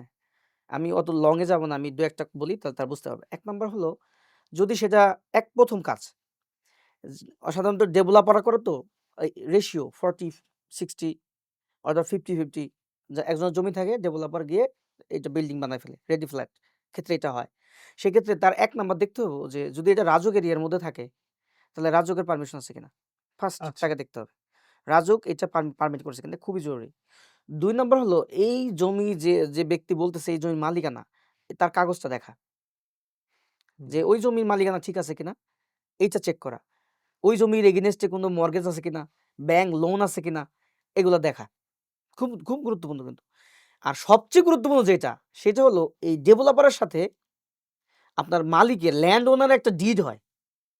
যে আপনি ধরেন ল্যান্ড ওনার যে সে ২ তলা, ৩ তলা, ৭ তলা, ৮ তলা এটা সে নিল। আর যে ডেভেলপার বাকিগুলা নিল। অনেক ডেভেলপার খুবই দুষ্টু। এরা করে কি এই মালিকের ফ্ল্যাটও বিক্রি করে সে চলে যায়। আচ্ছা। আর এই ডেভেলপার এই ডিডটা দেখাইতে চায় না। হুম, হুম, তো আপনার ১ম কাজ হবে এই ডিডটা দেখা। যে ডেভেলপার সাধারণত ডেভেলপারের কাছ থেকে তো সবাই কিনে। আর বাড়ির মালিকরা তো ভাড়ায় দিয়ে দেয় বেশিরভাগ। বিক্রি কম করে। হুম, তো ডেভেলপার তাকে ডিডটা চাওয়া যে আপনি বাড়ির মালিকের সাথে যে একটা রেশিও করছেন না 70-30, 40-60, 50-50 এই ডিডটা দেন। এই ডিডে দেখতে হবে ডেভেলপার ভাগে কোন ফ্ল্যাটগুলা পড়ছে। ওই ফ্ল্যাটগুলা সে কিনবে। না হলে কিন্তু বড় একটা বিপদ হয়ে যাবে যে এই দুষ্ট লোকগুলা এই ফ্ল্যাটগুলা বিক্রি করে চলে যায়। পরে যখন সে বাড়ি উঠতে যায় তখন বাড়ির মালিক বলে, "এই তোমরা কোথায় উঠতেছো বা আপনারা কোথায় উঠতেছেন? এই দেখেন ডিড তো আমার নামে, এটা তো আমার ফ্ল্যাট।" হুম, সে তো কাকে ধরবে? তো যদি সে রেডি ফ্ল্যাট কিনতে চায় তাহলে অবশ্যই তাকে রাজুকের পারমিশন আছে কিনা যদি রাজি হয়ে থাকে বা স্থানীয় যদি ইউনিয়ন পর্যায়ে থাকে ঢাকা শহরের আশেপাশে ওইখানে দেখতে হবে স্থানীয় সরকার পারমিশন আছে কিনা। ২ নাম্বার যে জমিতে হচ্ছে ওই জমি কি ব্যাংক লোন নেয়া মর্টগেজ নেয়া আছে কিনা। আর থার্ড ওই ডেভেলপার কোম্পানির সাথে ওই ল্যান্ড ওনারের চুক্তিটা কি এইটা তাকে দেখা। এটা গেল হলো আপনার রেডি ফ্ল্যাটের ক্ষেত্রে।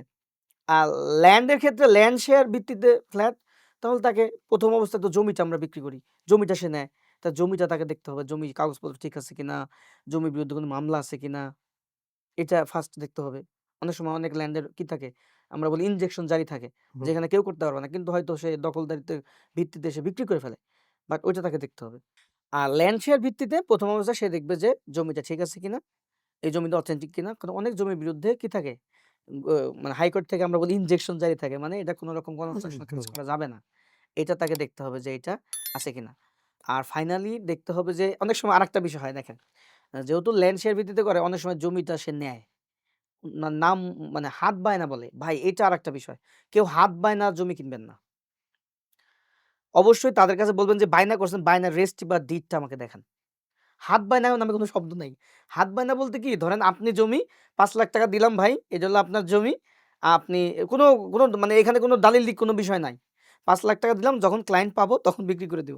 তখন আপনার লাভ সহ এটা বলে হাত বায়না। হুম, এরকম যদি কোনো হাত বায়না থাকে ভুলেও কেউ যেন এখানে না করে। অবশ্যই যারা ওই যার মালিকের কাছ থেকে বা যে হাউজিং থেকে নিবে ওই হাউজিং এ তার ডিড আছে কিনা, তার বায়না রেজিস্ট্রি আছে কিনা এটা তাকে দেখতে হবে। যদি এগুলা দেখে আর বারবার বলতেছি ব্যাংকে মানে কোম্পানির অ্যাকাউন্টে লেনদেন করা। কোন ব্যক্তির সাথে না। কোম্পানির সাথে যদি সে লেনদেন করে তাহলে সে সেফ থাকবে। আর ফাইনাল যে বিষয়টা আমি বলব লোকেশন ফ্যাক্ট। হুম, হুম, লোকেশন।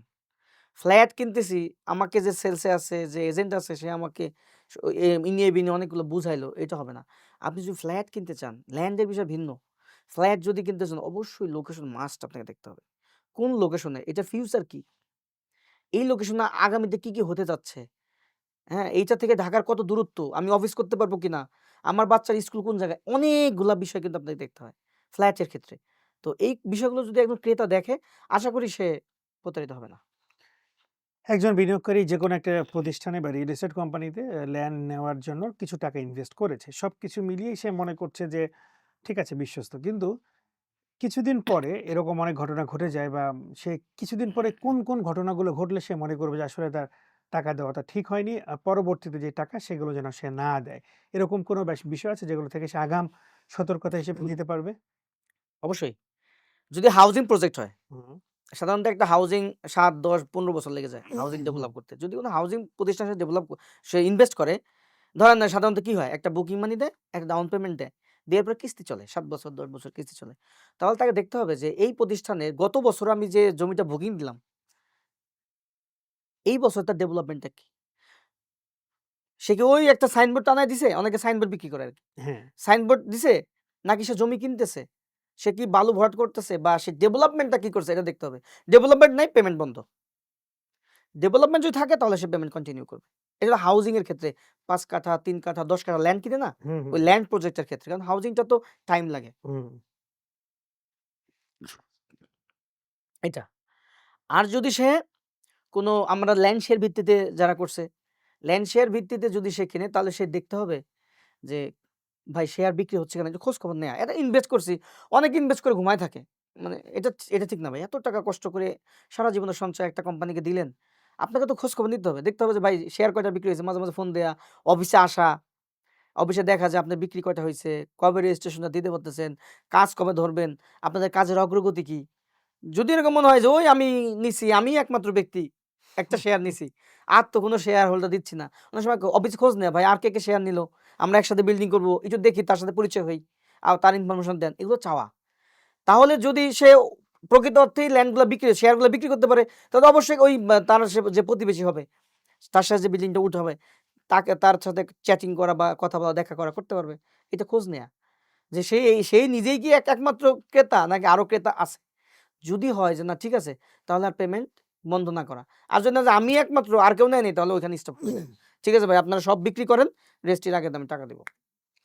আপনার কি মনে হয় না বর্তমান সময়ে মানুষজন অনেক প্রচারণা করছে বা এত প্রচারণা করেও মানুষকে ল্যান্ড কিনতে বা শেয়ার কিনতে প্রলুব্ধ করছে এবং এখান থেকে প্রতারণা করার একটা বড় সুযোগ আছে। এটা কি মনে হয় যে এখন তো আসলে খুব প্রমোশনের যুগ, যে চাইলেও মানুষ নিজেকে বা নিজেদের প্রজেক্টকে অনলাইনে প্রেজেন্ট করতে পারে। অনেকেই করছে এবং এটা প্রয়োজনীয়, মানে একেবারে অপ্রয়োজনীয় নয়, প্রয়োজনীয়। কিন্তু এরকমও তো হতে পারে যে মানুষ আসলে এটাকেই টুলস হিসেবে ব্যবহার করছে এবং মানুষের সাথে প্রতারণা তো অনেক রকম হতে পারে, যে সে তার পুরো প্রজেক্টের টাকা নিয়ে চলে গেছে।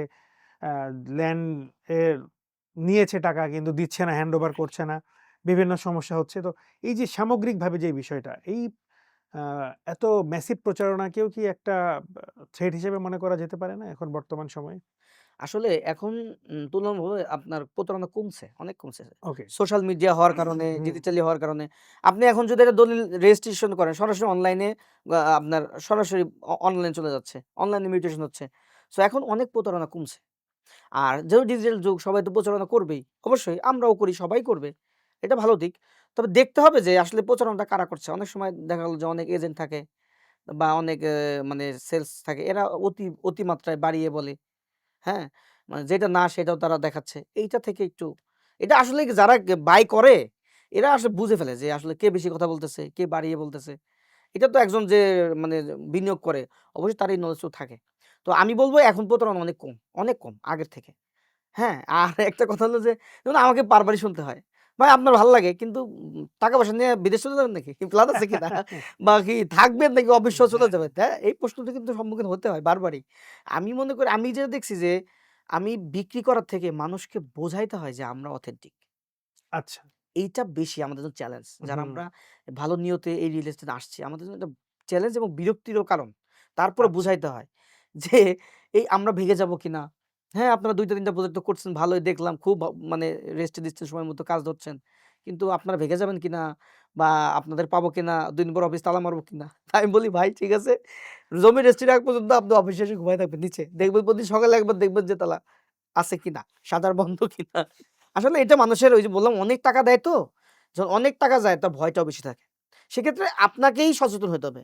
আমার যারা অডিয়েন্স আছেন এই আমি বলি সচেতন ভাই আপনাকেই হতে হবে। আমরা আপনাকে সচেতন করতেছি। তারপরেও যদি সচেতন না হন, হ্যাঁ? মানে দুর্নীতি ছিল, আছে, থাকবে। এটা তো একটা কমন কথা। কেউ না কেউ করবে এগুলা যারা করে এই যে এই লোকগুলা আলাদা। কিন্তু তাদের থেকে আপনাকে কি করতে হবে? নিজেকে বাঁচিয়ে ভালো জায়গায় ইনভেস্টমেন্ট করতে হবে। তার মানে বলা যায় যে আপনার এখানে যদি কেউ জমি কিনে তো আপনার আ অফিসে গিয়ে ঘুমিয়েও থাকতে পারবে পাহারা দেওয়ার জন্য যে আসলেই এরা পালিয়ে যাচ্ছে কিনা। আসলে কি আমরা খুবই ফ্যামিলিয়ার। হ্যাঁ, হ্যাঁ। আমাদের সাথে যেই একবার একটা ইনভেস্ট করে, আমরা সবসময় চেষ্টা করি এটা আপনি বিজনেস বুঝবেন যে আফটার ভ্যালু, সেলস ভ্যালু, ভ্যালুটা আমরা দেই। হ্যাঁ, কাস্টমার খোঁজ না নিলেও আমরা ফোন দিই, "ভাই কি অবস্থা? কেমন আছেন? আসেন একদিন অফিসে।" আমরা অলওয়েজ কাস্টমারের সাথে নেগোশিয়েট করি। বিকজ আমি বিলিভ করি আমি যদি একটা কাস্টমারকে ভালো জিনিস দিতে পারি, সঠিক সময়ে কমিটমেন্ট রক্ষা করতে পারি, ও আমার অ্যাডভোকেসি করবে। ওই কাস্টমারটা আমার হয়ে কি করবে? আরো ৫ টা কাস্টমার আনবে। এটা আমি বিলিভ করি। একজন যদি ফ্ল্যাট নেয়, সে যদি সঠিক সময় রেজিস্ট্রেশন পায়, সঠিক সময়ে কাজটা শুরু হয়, কাজটা হতে তখন কিন্তু দেখবেন আশেপাশে তার আত্মীয়স্বজন, তার হইতে পারে তার দুলাভাই, তার সুমন্দি, তার কলিগ, তার গ্রামে যারা আছে আশেপাশে সবাই কিন্তু বলবে ওদের কাছটা না, ওরা ভালো। ওরা কমিটমেন্ট ঠিক রাখছে। এই কারণে সবসময় আমরা যখনই কেউ বিনিয়োগ করে আমাদের সাথে ফ্যামিলির মতো সম্পর্ক হয়ে যায়। তো সেই হিসেবে তারাও আমাদের ট্রাস্ট করে আলহামদুলিল্লাহ। আমাদের আলোচনা অনেক লম্বা সময় থেকে হচ্ছে। আমরা একটা জিনিস আলোচনার একটা পয়েন্ট খুব ইম্পোর্টেন্ট মনে হয়। মানুষ এখানে ২ টো জিনিস খুব ফোকাস করে। একটা হচ্ছে যে সে নিরাপত্তা চায়। আমি নিরাপদভাবে ইনভেস্টটা করছি ১ আর ২ নাম্বার হচ্ছে সে রিটার্নটা চায়। যে না আমি একটা ইনভেস্ট করেছি এটার খুব ভালো একটা রিটার্ন আসুক। যে লোকটা ঢাকা থেকে ২৫-৩০ কিলোমিটার সাভারে জমি কিনছে সেও নিরাপত্তা চাবে, সেও রিটার্ন চাইবে। আবার যে ব্যক্তি ঢাকার ভেতরে জমি কিনছে সেও নিরাপত্তা চায় এবং রিটার্ন চায়। এই যে নিরাপত্তা এবং রিটার্ন এই দুটোকে ব্যালেন্স করা কঠিন। অনেক সময় দেখা যায় যে নিরাপত্তা খুব পাচ্ছে কিন্তু রিটার্ন পাচ্ছে না। আবার রিটার্ন খুব পাচ্ছে কিন্তু নিরাপত্তা পাচ্ছে না। এই দুটোকে ব্যালেন্স আসলে কিভাবে করা যায়? আমি বলব নিরাপত্তার ক্ষেত্রে ২ টা তো ২ টা পার্ট। পরে তো অ্যালাইন করবেন। আগে হুম, নিরাপত্তা বুঝতে হবে। নিরাপত্তাটার জন্য আপনাকে দেখতে হবে যে এই চালকটাকে। অনেকে দেখে কি কোম্পানির লাইসেন্স আছে কিনা, হুম, জমির কাগজ আছে কিনা। হ্যাঁ, এটা দেখবে। পাশাপাশি দেখবে এই কোম্পানি চালাচ্ছে কে? তাদের ব্যাকগ্রাউন্ড কি? আমি চেয়ারম্যান। আমার Facebook আইডি আছে। সে তো ১৭ মানে আমি কত সালে Facebook খুলছি? তাও তো ১২-১৪ বছর। তাহলে ১২-১৪ বছর সে কিন্তু আমাকে স্টাডি করতে পারতেছে। এখন খুব ইজি কিন্তু। যে এই লোকটা কি ছিল? সে কি আসলে প্রতারক ছিল? হুম, নাকি স্টাডি করতে পারতেছে। তো আপনি একটা ভালো মনে করেন যে Lamborghini গাড়ি আপনাকে দিলাম। কিন্তু ড্রাইভার হলো মাতাল। তাহলে তো কি হবে? অ্যাক্সিডেন্ট করবে। হুম, তো আমি বলব এই কোম্পানির লাইসেন্স, কোম্পানি সবকিছু দেখার পাশাপাশি আপনাকে দেখতে হবে চালক কে? এই কোম্পানি চালায় কে? তাদের ব্যাপারেও আপনার খোঁজ নিতে হবে। ভাই কাগজপত্র কোনো ইস্যু না। কাগজপত্র আপনাকে বাঁচাইতে পারবে না। আপনাকে বাঁচাতে পারবে ওই মানুষটা যে এই কোম্পানি ওন করে। তার ব্যাকগ্রাউন্ড চেক করতে হবে এইটা। কারণ অনেকগুলো তো বলছি সিকিউরিটি সেফটির জন্য তো আগের প্রশ্নে তো অনেকগুলো কথা বলছি। এটা বললাম যে এটাও একটা গুরুত্বপূর্ণ। যে এই কোম্পানিটা চালাচ্ছে কে? তার ব্যাকগ্রাউন্ড কি? এটা খুঁজে বের করা। যদি ব্যাকগ্রাউন্ড খুঁজে মনে হয় যে ইয়েস পারফেক্ট দেন ইনভেস্ট করা। আর যেটা বললেন যে আপনি রিটার্ন অন ইনভেস্টমেন্ট। দেখেন রিটার্ন অন ইনভেস্টমেন্ট এর ক্ষেত্রে যদি আপনি ইনভেস্টমেন্ট করতে চান তাহলে অবশ্যই আপনাকে যে বিষয়ে লিখতে হবে ১ নাম্বার দেখতে হবে location. Future location. Hmm, future এখানে কি, কি হবে? অনেকে আমরা সবসময় মানে ইনভেস্টমেন্ট রিটার্ন চাই। ধরেন আপনি এখন পূর্বাচলে ৳১,০০,০০,০০০ দাম জমির। এখন আপনি ওইখানে ইনভেস্ট করলেন। ১,০০,০০,০০০ বেড়ে ভাই কত হবে? ১,৫,০০,০০,০০০ ২,০০,০০,০০০ মাত্র দ্বিগুণ রিটার্ন আসতেছে। বাট আপনি যান এই ধরেন যে বিরুলিয়ার ওই সাইডে যান। ওদিকে কিন্তু এখন ভালো জমির একটা খুব ভালো। কারণ একদম ঢাকার সাথে কানেক্টিং। কাউন্দিয়া ব্রিজটা হয়ে গেলে ওই দিক দিয়ে খুব ভালো মতো উত্তর কাউন্দিয়া সুন্দরভাবে মিরপুরে ঢুকে যেতে পারছে। হুম, মাওয়াতে যান। ওইখানে আপনি ইনভেস্টমেন্ট ভালো পাবেন। যদি ল্যান্ড ইনভেস্ট করেন। হুম, রিটার্ন সাধারণত কিসে হয়? ল্যান্ডে। এই দিকে আপনি ফোকাস করেন। এখন আপনি যদি ঢাকায় মানে রেডি চান, ঢাকায় ইনভেস্টমেন্টের ক্ষেত্রে আপনাকে একটু কম পছন্দ জমি কিনতে হয়। তাহলে আপনি রিটার্ন অনেক গুণ পাবেন। আর ফ্ল্যাটের ক্ষেত্রে যদি আপনি ইনভেস্টমেন্ট করতে চান, থাকার জন্য ভাই ভালো দেখে শুনে সুন্দর একদম মেইন ঢাকায় করতে পারলে ভালো। আপনি নিজে থাকবেন।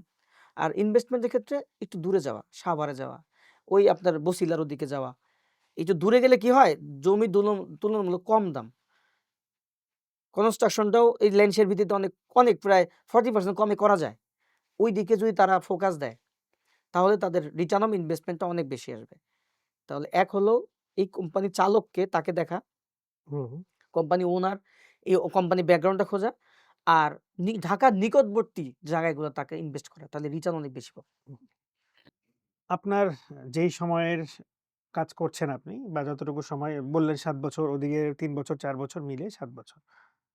এই যে সময়গুলোর মাঝে আপনি রিয়েল এস্টেট কোম্পানি এনালাইসিস করে যে ভুলগুলো পেয়েছেন বা যে সমস্যাগুলো পেয়েছেন, যেগুলো পরিবর্তন না হলে সবার সমস্যা হবে। লাইক ক্লায়েন্ট হিসেবে আমাদের সমস্যা হবে, আ কোম্পানি হিসেবে আপনাদের সমস্যা হবে। এই পরিবর্তনগুলোকে আপনার কি মনে হয় যে আদৌ এইগুলো আসলে পরিবর্তন হওয়া সম্ভব? বা কোনো কোম্পানি আপনাদের মতো যারা কোম্পানি শুরু করছে বা নতুন করে যারা চিন্তা করছে, আপনারা এই সমস্যাগুলো সমাধানের লক্ষ্যেই কাজ করছেন, এরকম কোনো কিছু? নাকি এই সমস্যাগুলো আরো বাড়তেই থাকবে দিন, দিন? আপনি কি মনে করেন? এখন মানুষ সচেতন হচ্ছে। হুম, হুম? মানুষ সচেতন হচ্ছে। অনেক অংশে কমছে। অনেক অংশে কমে গেছে। ভবিষ্যতে কমবে। হ্যাঁ? এটা নিশ্চিত থাকেন। আর আপনি বললেন রিয়েল এস্টেট এনালাইসিস করে আমি যেটা পাইছি, একটাই ওয়ার্ড বলব, কমিটমেন্ট। রিয়েল এস্টেটে মানুষ চায় কমিটমেন্ট যা দিছে। একজন মুসলিম আমি। আমার মূল লক্ষণ থাকবে কি? যে আমি মানুষকে যে কমিটমেন্ট দিছি এটা রক্ষা করা। নাহলে তো মুনাফিক। মানে মুনাফিকের তো আল্লাহ রাসূল তো বলছেই হুম, যে আপনার যে কথা দিয়ে কি যে যা বলে মিথ্যা বলে। কথা দিয়ে কথা রাখে না। অন্যের সম্পদ বা ওই আমানতের খেয়ানত করে। রাইট? সো আমি এজ এ মুসলিম হিসেবে বা আমি যেটা চিন্তা করি বা রিয়েল এস্টেটেও আমি যা দেখছি যে যদি কেউ কমিটমেন্ট ঠিক রাখে, তার ব্যবসাও ভালো হবে, তার কোম্পানি অনেক গ্রো করবে। তো রিয়েল এস্টেটে কমিটমেন্টের একটু ইস্যু আছে। হুম, হুম। অনেক সময় ইচ্ছাকৃত, অনেক সময় অনিচ্ছাকৃত। হ্যাঁ? তো আমি যারা রিয়েল এস্টেট আমরা যারা করতেছি, আমাদের ভাই ব্রাদার যারা আমাদের, আমি কাউকে প্রতিযোগী মনে করি না, কখনোই না। অনেক কোম্পানির এমডি চেয়ারম্যানের সাথে আমার সাথে উঠা বসা, আমার সাথে ফোনে মেসেজে কথা হয়। সুন্দর। আমরা কিন্তু একটা সৌহার্দ্যপূর্ণ পরিবেশ নিয়েই কিন্তু আমরা করতেছি। তো যারা নতুন করে আসতে চায় বা যারা শুরু করছে রিসেন্ট বা যারা অনেকদিন ধরে করতেছে, আমি শুধু একটা কথা বলব, আমি ছোট্ট মানুষ ভাই, ক্ষুদ্র মানুষ। আমি একটা কথা, কমিটমেন্টটা ঠিক রাখেন। বলছেন ডিসেম্বরের রেজিস্ট্রেশন, ডিসেম্বরের রেজিস্ট্রেশন। ফেব্রুয়ারিতে কাজ শুরু, ফেব্রুয়ারিতে কাজ শুরু। এটা বুঝলাম। হলো খুবই জরুরি কমিটমেন্ট। কমিটমেন্ট যদি এই কারণেই এত কিছু, এত প্রতারণা বলেন, এত কনফিউশন, এত ভয় একটাই। মানুষ কমিটমেন্ট রাখতেছে না। আপনার এই ৭ বছরের জার্নিতে এমন কোনো ঘটনা আছে যে ঘটনাগুলো আপনাকে কষ্ট দেয় যে আসলে এরকম না হয়ে এরকম হলে মনে হয় ভালো হতো? এরকম কোনো ঘটনা আছে কিনা যেটা আপনি শেয়ার করতে চান আমাদের দর্শকদের সাথে? আসলে অ্যা ঘটনা বলতে কি আমি যেটা দেখছি আরকি। আমার যেটা মানে বিশেষ করে ল্যান্ড শেয়ার ভিত্তিতে বর্তমানে যে সমস্যাটা, প্রত্যেকেই আমাদের গ্রামের ভাষায় একটা কথা বলে, "কইয়ের তেলে কই ভাজতে চায়।" হুম, হুম, ল্যান্ড শেয়ার সিস্টেমে কেউ ব্যাকআপ মানি রাখে না। হুম? ব্যাকআপ মানি রাখে না। তো অনেক প্রতিষ্ঠানকে আমি এটা দেখছি যে তারা বিজনেস করতেছে কিন্তু তাদের ফিন্যান্সিয়াল ক্যাপাসিটি অনেক লো, হুম, অনেক দুর্বল। কিন্তু তারা নিজেকে রিয়েল এস্টেট কোম্পানি বলে পরিচয় দেয়। হ্যাঁ? ধরেন একটা মানে সুন্দর একটা অফিস মানেই কিন্তু আপনার রিয়েল এস্টেট না। হুম। একটা প্রজেক্ট নিয়ে সাইনবোর্ড দিলেই কিন্তু রিয়েল এস্টেট না। তো আমি কোনো স্টোরি বলব না। কারণ স্টোরি বললে অনেকে আবার মনে করে যে আমি রিসেন্টলি কিছু ভিডিও আমার মানুষ দেখছে। অনেক কাস্টমার পছন্দ করছে। কিন্তু অনেক কোম্পানি ভাইয়েরা আমার উপর ক্ষিপ্ত। আমি কেন এই সত্য কথাগুলো বলে দিচ্ছি। তো কোনো ঘটনা বলব না। শুধু এটা বলব যারা বিজনেস করছে বেশি ল্যান্ড শেয়ার ভিত্তিতে ব্যাকআপ মানি রাখতে হবে। কেন বলতেছি? আপনি যখন কাজ শুরু করতে যাবেন, ধরেন আপনি ২৭ টা বা ২০ টা ফ্যামিলি নিয়ে শুরু করলেন। সবার বিজনেস অবস্থা একরকম থাকে না। সবার ফিন্যান্সিয়াল ক্যাপাসিটি একরকম থাকে না। যদি তারা পেমেন্ট বন্ধ করে দেয় তাহলে কি আপনার কাজ বন্ধ থাকবে? ধরেন আমাদের ২৭ টা ইউনিট এখানে। বছিলার ওই পারে আমাদের ২৭ টা ইউনিট। এইখানে ধরেন আমি ধরেই নিছি ৭ জন তারা নিয়মিত পেমেন্ট করবে না। ২০ জন ভালোমতো পেমেন্ট করে কাজটা উঠায় নিব। ৭ জন তারা নিয়মিত পেমেন্ট করবে না। তাহলে এই ব্যাকআপ মানি আমাকে রাখতে হবে। যেন কাজ বন্ধ না হয়। যারা ভালো লেনদেন করছে অর্থাৎ পেমেন্ট করতেছে, ওই ৭ জনের জন্য এই ২০ জন যেন ক্ষতিগ্রস্ত না হয়। এই কারণে ব্যাকআপ মানি রাখতে হবে। আমরা আলহামদুলিল্লাহ আমাদের ব্যাকআপ মানি রাখা আছে। যে ৭ জন যদি নাও পেমেন্ট করে, আমাদের বিল্ডিং থেমে থাকবে না। এরকম তো হতে পারে আপনার এই ভিডিও দেখে যে ৭ জন আসলেই ইচ্ছা ছিল না, তারা বলবে তাহলে এখন আর টাকাই দিব না। এরকম হলে কি করবেন? না আপনি দেখেন, আপনি যখন কোনো বিল্ডিং বা ফ্ল্যাট, এটা তো আপনার ড্রিম। ড্রিম পূরণও কি ড্রিম পূরণ করতে কি কেউ পিছপা হয়? কেউ ইচ্ছাকৃতভাবে কেউ না, টাকা দিবে কখনোই এরকম না। না। হুম, হুম। হয় কি ব্যবসা অবস্থা ভালো চলতেছে, টাকাটা দিল। হঠাৎ করে ব্যবসা নষ্ট মানে ডাউন। তার নিজের ব্যবসায় চলতেছে না। সে কিভাবে পেমেন্ট করবে? আমরা বুঝি তো। কেউ জব করতেছে, হঠাৎ করে তার জবটা চলে গেল। হুম। মানে তখন সে কিভাবে পেমেন্ট করবে? আবার জব ৩-৬ মাস লাগে একটা জব পেতে। তখন আবার সে ব্যাক করে। বাট কেউ ইচ্ছাকৃতভাবে তার একটা স্বপ্নের ড্রিম একটা বাড়ির মালিক হওয়া, একটা ফ্ল্যাটের মালিক হওয়া, ইচ্ছা করে কি কেউ পেমেন্ট বন্ধ করবে? কেউ না। এটা 1% হইতে পারে। বাট বাকি সবাই চেষ্টা করে, হয়তো পারে না। সেক্ষেত্রে আমাদের পলিসি সারেন্ডার করবে। আমরা অন্য আরেকটা ক্লায়েন্টকে বিক্রি করে দেব। সুন্দরভাবে সে যদি ৩ টা পেমেন্ট না করতে পারে, তাহলে বলি, "ভাই কি করবেন?" বলে, "ভাই তাহলে আমাকে একটু কাইন্ডলি বিক্রি করে দেন।" আমি বলি, "আপনিও খুঁজেন, আমরাও দেখি তারা ওইটা বিক্রি করে দেই।" কিন্তু আমাদের কাজ থেমে থাকে না। যেটা ল্যান্ড শেয়ারের সবচেয়ে বড় সমস্যা। সবচেয়ে বড় সমস্যা কি? এই ২৭ জন ২৭ ঘরের মানে বাড়ির লোক আরকি। ২৭ মানে এলাকার। তো সেই হিসেবে এটা হবেই। এটা ধরে নিয়ে আপনাকে আগাতে হবে। তাহলে ব্যাকআপ মানি রাখতে হবে। কিন্তু আমি বেশিরভাগ কোম্পানি দেখি ব্যাকআপ মানি নেই। এরা বিক্রি করতেছে, প্রফিট করছে ওই মানে কইর তেলে কই। রিয়েল এস্টেট করতে হলে আপনাকে ব্যাকআপ কিছু মানি নিয়ে নামতে হবে। আগামী ৫ বছর পরে আপনি আপনাকে এবং আপনার প্রতিষ্ঠানকে কি অবস্থায় দেখতে চান? আগামী ৫ বছর আমি আমার যে ড্রিম হুম, হুম, যেটা বলতেছি ধরুন বাংলাদেশের রিয়েল এস্টেট সেক্টর সর্বপ্রথম আনে হলো জহুরুল ইসলাম। হুম। আই সেলুট উনি, উনি ১ম আনে। এখন তো আমি আর এটা পারব না যে আমি রিয়েল এস্টেট ১ম আমার তো সম্ভব না। তা আমি যেটা করতে পারি এই রিয়েল এস্টেট সেক্টরটা ফাঁকা। এইখানে এই যে এত প্রতারণা হচ্ছে না, এগুলা কিছু মানুষ গোষ্ঠী মানে গোষ্ঠী মানে কি বলা যায়? মুষ্টিমেয়। মুষ্টিমেয় গুটি কয়েক মানুষ এগুলা করতেছে। তো আমরা আমি চাচ্ছি ভালো, ভালো লোক। যেমন আমার একটা বিডি রিয়েলটর হুম। একটা প্ল্যাটফর্ম আছে। যেখানে বাংলাদেশে যারা রিয়েল এস্টেট বিজনেস করতে চায় বা সেলস বা এজেন্ট হিসেবে কাজ করতে বা সেলস এ ফাংশন করতে চায়, তাদেরকে আমরা ট্রেন আপ করি। তো আমার একটা ড্রিম ২০২৭ সালের মধ্যে ৫০০ রিয়েলটর সার্টিফাইড এজেন্ট অর্থাৎ রিয়েলটর মানে certified real estate agent. Dubai, Canada, USA এগুলা কিন্তু আপনি চাইলে রিয়েল এস্টেট বিজনেস করতে পারবেন না। না। আপনাকে এক্সাম দিয়ে আপনাকে সার্টিফিকেট যেমন বাংলাদেশের ল পরীক্ষা যেভাবে হয়, হুম। সার্টিফাইড হতে হতে হয়।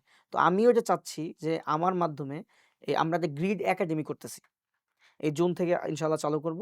এই গ্রিড একাডেমির মাধ্যমে বাংলাদেশে ২০২৭ সালের মধ্যে ৫০০ সার্টিফাইড রিয়েল এস্টেট এজেন্ট তৈরি করব। অলরেডি প্রায় ১০০ প্লাস আমাদের ট্রেন আপ হচ্ছে। হ্যাঁ? আমাদের বিভিন্ন ফাংশনে প্রায় ১০০ প্লাস আমাদের সাথে ট্রেন আপ হচ্ছে।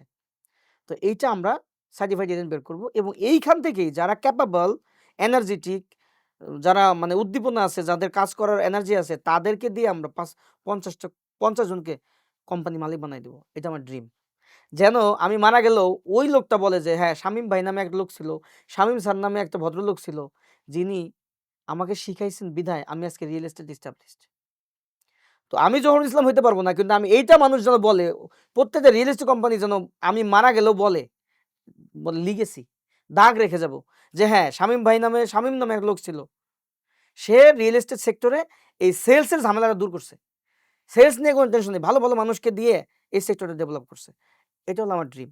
তাহলে grid real estate limited as a personally বলতে পারেন যে শামীম আহমেদের ড্রিম আমার মাধ্যমে আগামী ৫ বছর আরো ৫০ টা কোম্পানি ডেভেলপ হোক বাংলাদেশে। কারণ বললাম শুরুতেই যে ১,০০,০০০ ফ্ল্যাট দরকার, মাত্র ৮,০০০ ফ্ল্যাট আমরা দিতে পারতেছি। হিউজ কোম্পানি দরকার, রিয়েলি দরকার। পাশাপাশি আমার কোম্পানিতে আমি দেখতে চাই ভাই কতগুলো প্রজেক্ট করলাম ডাজন্ট ম্যাটার। ৫ বছর পরে এই মানুষগুলা শত, শত মানুষ যেন বলে যে না একটা কোম্পানি আছে। যারা আমাদের টাকা নিয়ে ভেগে যায় নাই। আমার টাকা আমার আমানতের খেয়ানত করে নাই। আমি যে টাকাটা দিছি সেই টাকার সঠিক মূল্যায়ন করে সঠিকভাবে কাজে লাগিয়ে আমার যে স্বপ্ন, এই স্বপ্নটা পূরণ করে দিছে। জাস্ট আমার ড্রিম একটাই, আমার মাধ্যমে মধ্যবিত্ত এই মানুষগুলা যেন একটা ফ্ল্যাটের মালিক হয়। আমি যদি বিডি রিয়েলটরে একটু ফিরে যাই, ফিরে যেতে চাই। আপনার লক্ষ্য কি এটার দ্বারা অনেক রিয়েল এস্টেটের উদ্যোক্তা তৈরি করা, যারা অনেক কোম্পানি প্রতিষ্ঠা করবে এরকম? নাকি এদেরকে সার্টিফাইড এজেন্ট করা, যারা এজেন্ট হিসেবে কাজ করবে কারো সাথে? আসলে সবাই তো আর কোম্পানি মালিক হতে পারবে না। এটা হুম, তো পসিবলও না। হুম, যাদের মাইন্ডসেট আছে, যাদের দূরদর্শিতা আছে, যাদের ভিশন আছে তারা কোম্পানি মালিক হয়ে যাবে। হুম, হুম, হ্যাঁ? আর বাকিরা সবাই এজেন্ট হিসেবে সার্টিফাইড এজেন্ট হিসেবে কাজ করবে। দেখেন আমার শুধু ড্রিম কিন্তু আমার কোম্পানি ঘিরে না। হুম, ড্যাফোডিল ইউনিভার্সিটি বিবিএ চালু করছে, বিবিএমবি রিয়েল এস্টেটে। আর কোনো ইউনিভার্সিটি এখন চালু করে নাই। হুম, তাহলে এতগুলা রিয়েল এস্টেট কোম্পানি তারা সেলসম্যান পাবে কোথায়? ইউনিলিভারের সেলসম্যানের অভাব নাই। প্রাণ আরএফএল এর অভাব নাই। বাংলাদেশের অনেক কোম্পানিগুলো কিন্তু সেলসম্যানের অভাব নাই। না। ওষুধ কোম্পানিতে হিউজ রিপ্রেজেন্টেটিভ। বাট রিয়েল এস্টেটে আপনি দেখেন আপনার আশেপাশে কে আছে? এই জায়গাটা আমি কাজ করব। গ্রিড একাডেমি যেটা, ওইটা কাজ করবে যেন সবাইকে মানে ট্রেন আপ করে একটা বুলেট বের করবো আরকি। যদি বলি। যেন তারা সুন্দরভাবে রিয়েল এস্টেটটা মানে ক্লায়েন্ট হ্যান্ডেলিং বলেন, সেলস ক্লোজিং করতে পারে। পাশাপাশি বড় কোম্পানি তারা যেন সিভিতে দেখবে যে গ্রিড একাডেমি থেকে সার্টিফিকেট করা। মানে তারা কি গ্রিড একাডেমি থেকে পড়াশোনা করছে? ট্রেন আপ করা? তাহলে তাকে ডাকো। আদারওয়াইজ গার্বেজ এগুলো ফেলে দাও। আমার ড্রিম এইটা যে আমার এখানে গ্রিড একাডেমি থেকে তারা পড়াশোনা করে থিওরিটিক্যাল অ্যান্ড প্র্যাকটিক্যাল ২ টাই তারা শিখে তারা যেকোনো জায়গায় জব নিতে পারে। বড় কোম্পানিতে তারা এপ্লাই করবে। কোম্পানিগুলো বুঝে যাবে যে গ্রিড একাডেমির পড়া মানে কি? এটা ওয়েল এডুকেটেড এবং এরা একেকটা কি খুব ভালো সেলসম্যান বলতে পারেন বা মার্কেটিং এর। এরা খুব ভালো করবে। এই কারণে তারাও সিভিতে দেখবে যে গ্রিড একাডেমি আছে কিনা। এর ব্যাকগ্রাউন্ড কি গ্রিড একাডেমি থেকে আসছে? তাহলে একে ডাকো ইন্টারভিউতে। এটা হলো আমার ড্রিম। এই সেক্টরে একটা দাগ রেখে যেতে চাই। মানে আপনি যেহেতু এই সেক্টরে কাজ করছেন, এই সেক্টরে আপনি একটা ফুটপ্রিন্ট রেখে দিতে চান যেন পরবর্তীতে মানুষ আপনাকে স্মরণ করে আপনার কাজের জন্য বা আপনার যে অ্যাক্টিভিটি সেই জন্য।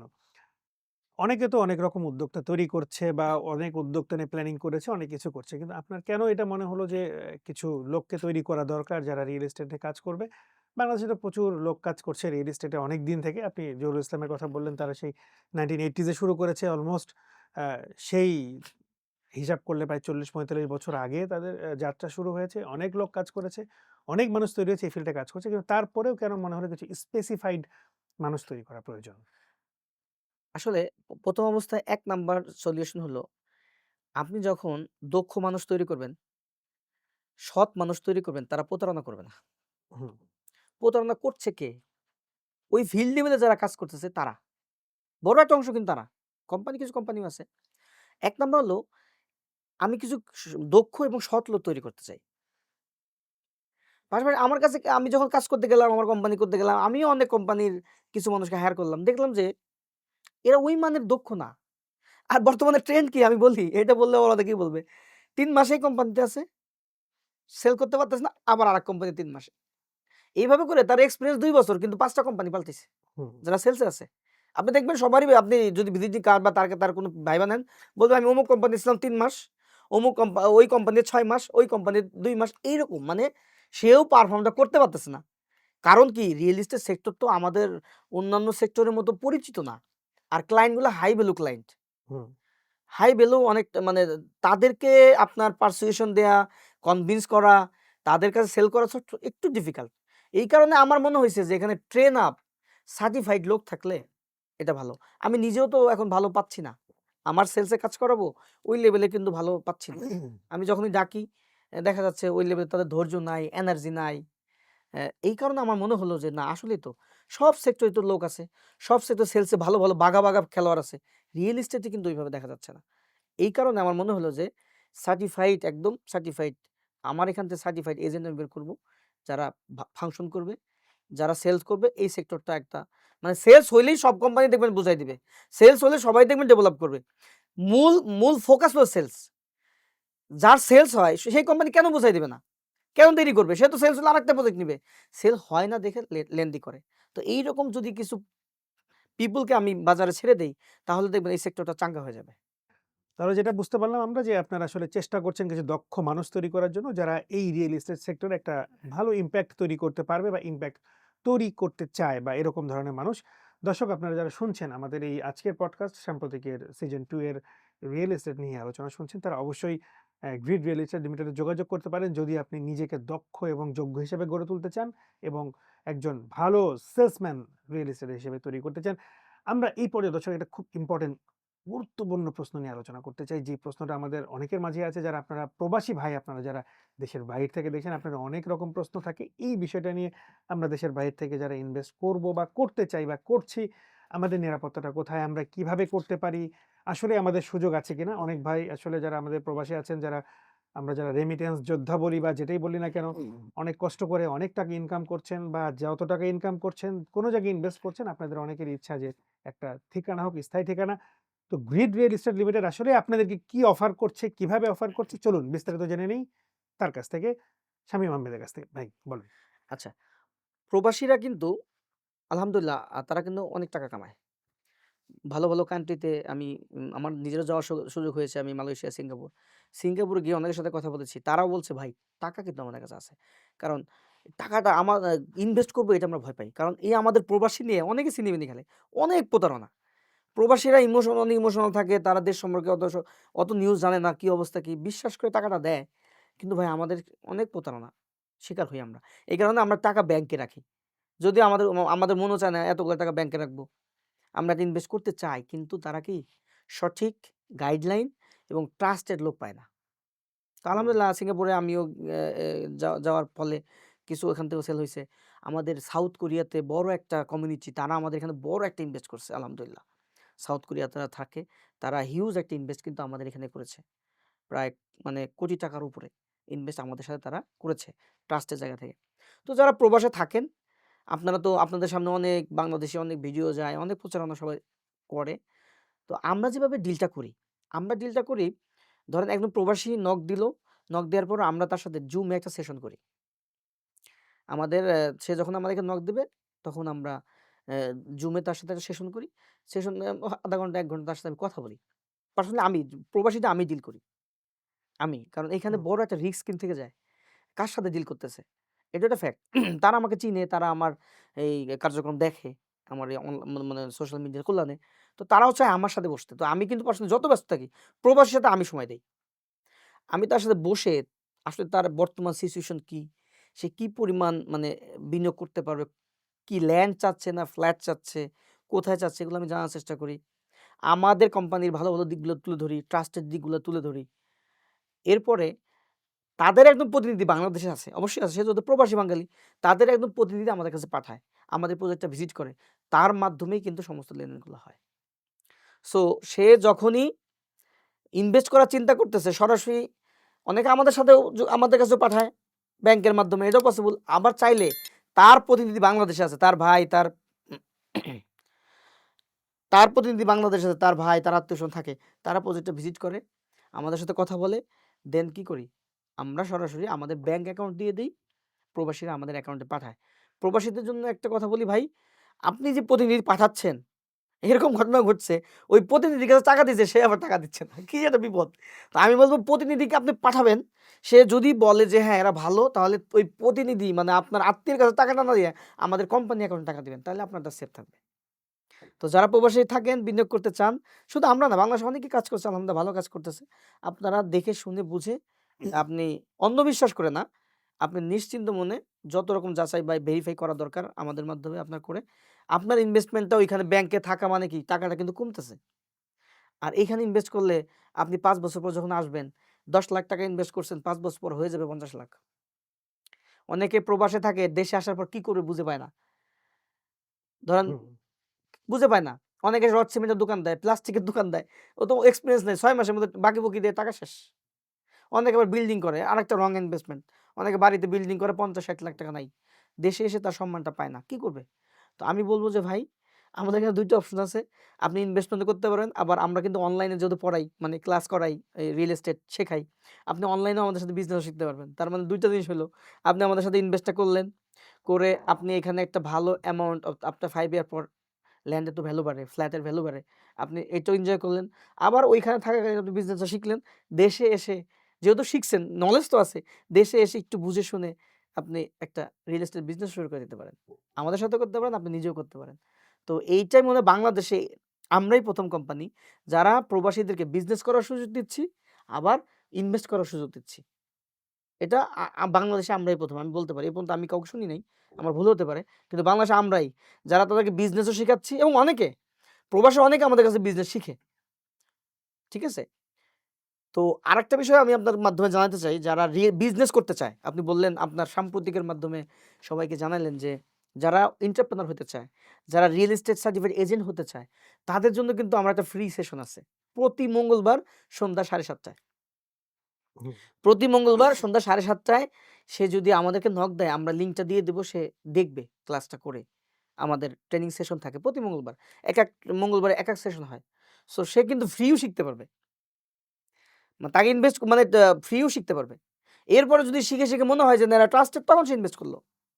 তার মানে আমরা কিন্তু প্রবাসে থাকুন, দেশে যেখানে থাকুন, তারা প্রতি মঙ্গলবার সন্ধ্যা ৭:৩০ সময় আমাদের সাথে জুমে কানেক্ট হলে ওখানে প্রায় ১-১৫০-২০০ পিপল প্রতি মঙ্গলবারই তারা শিখে।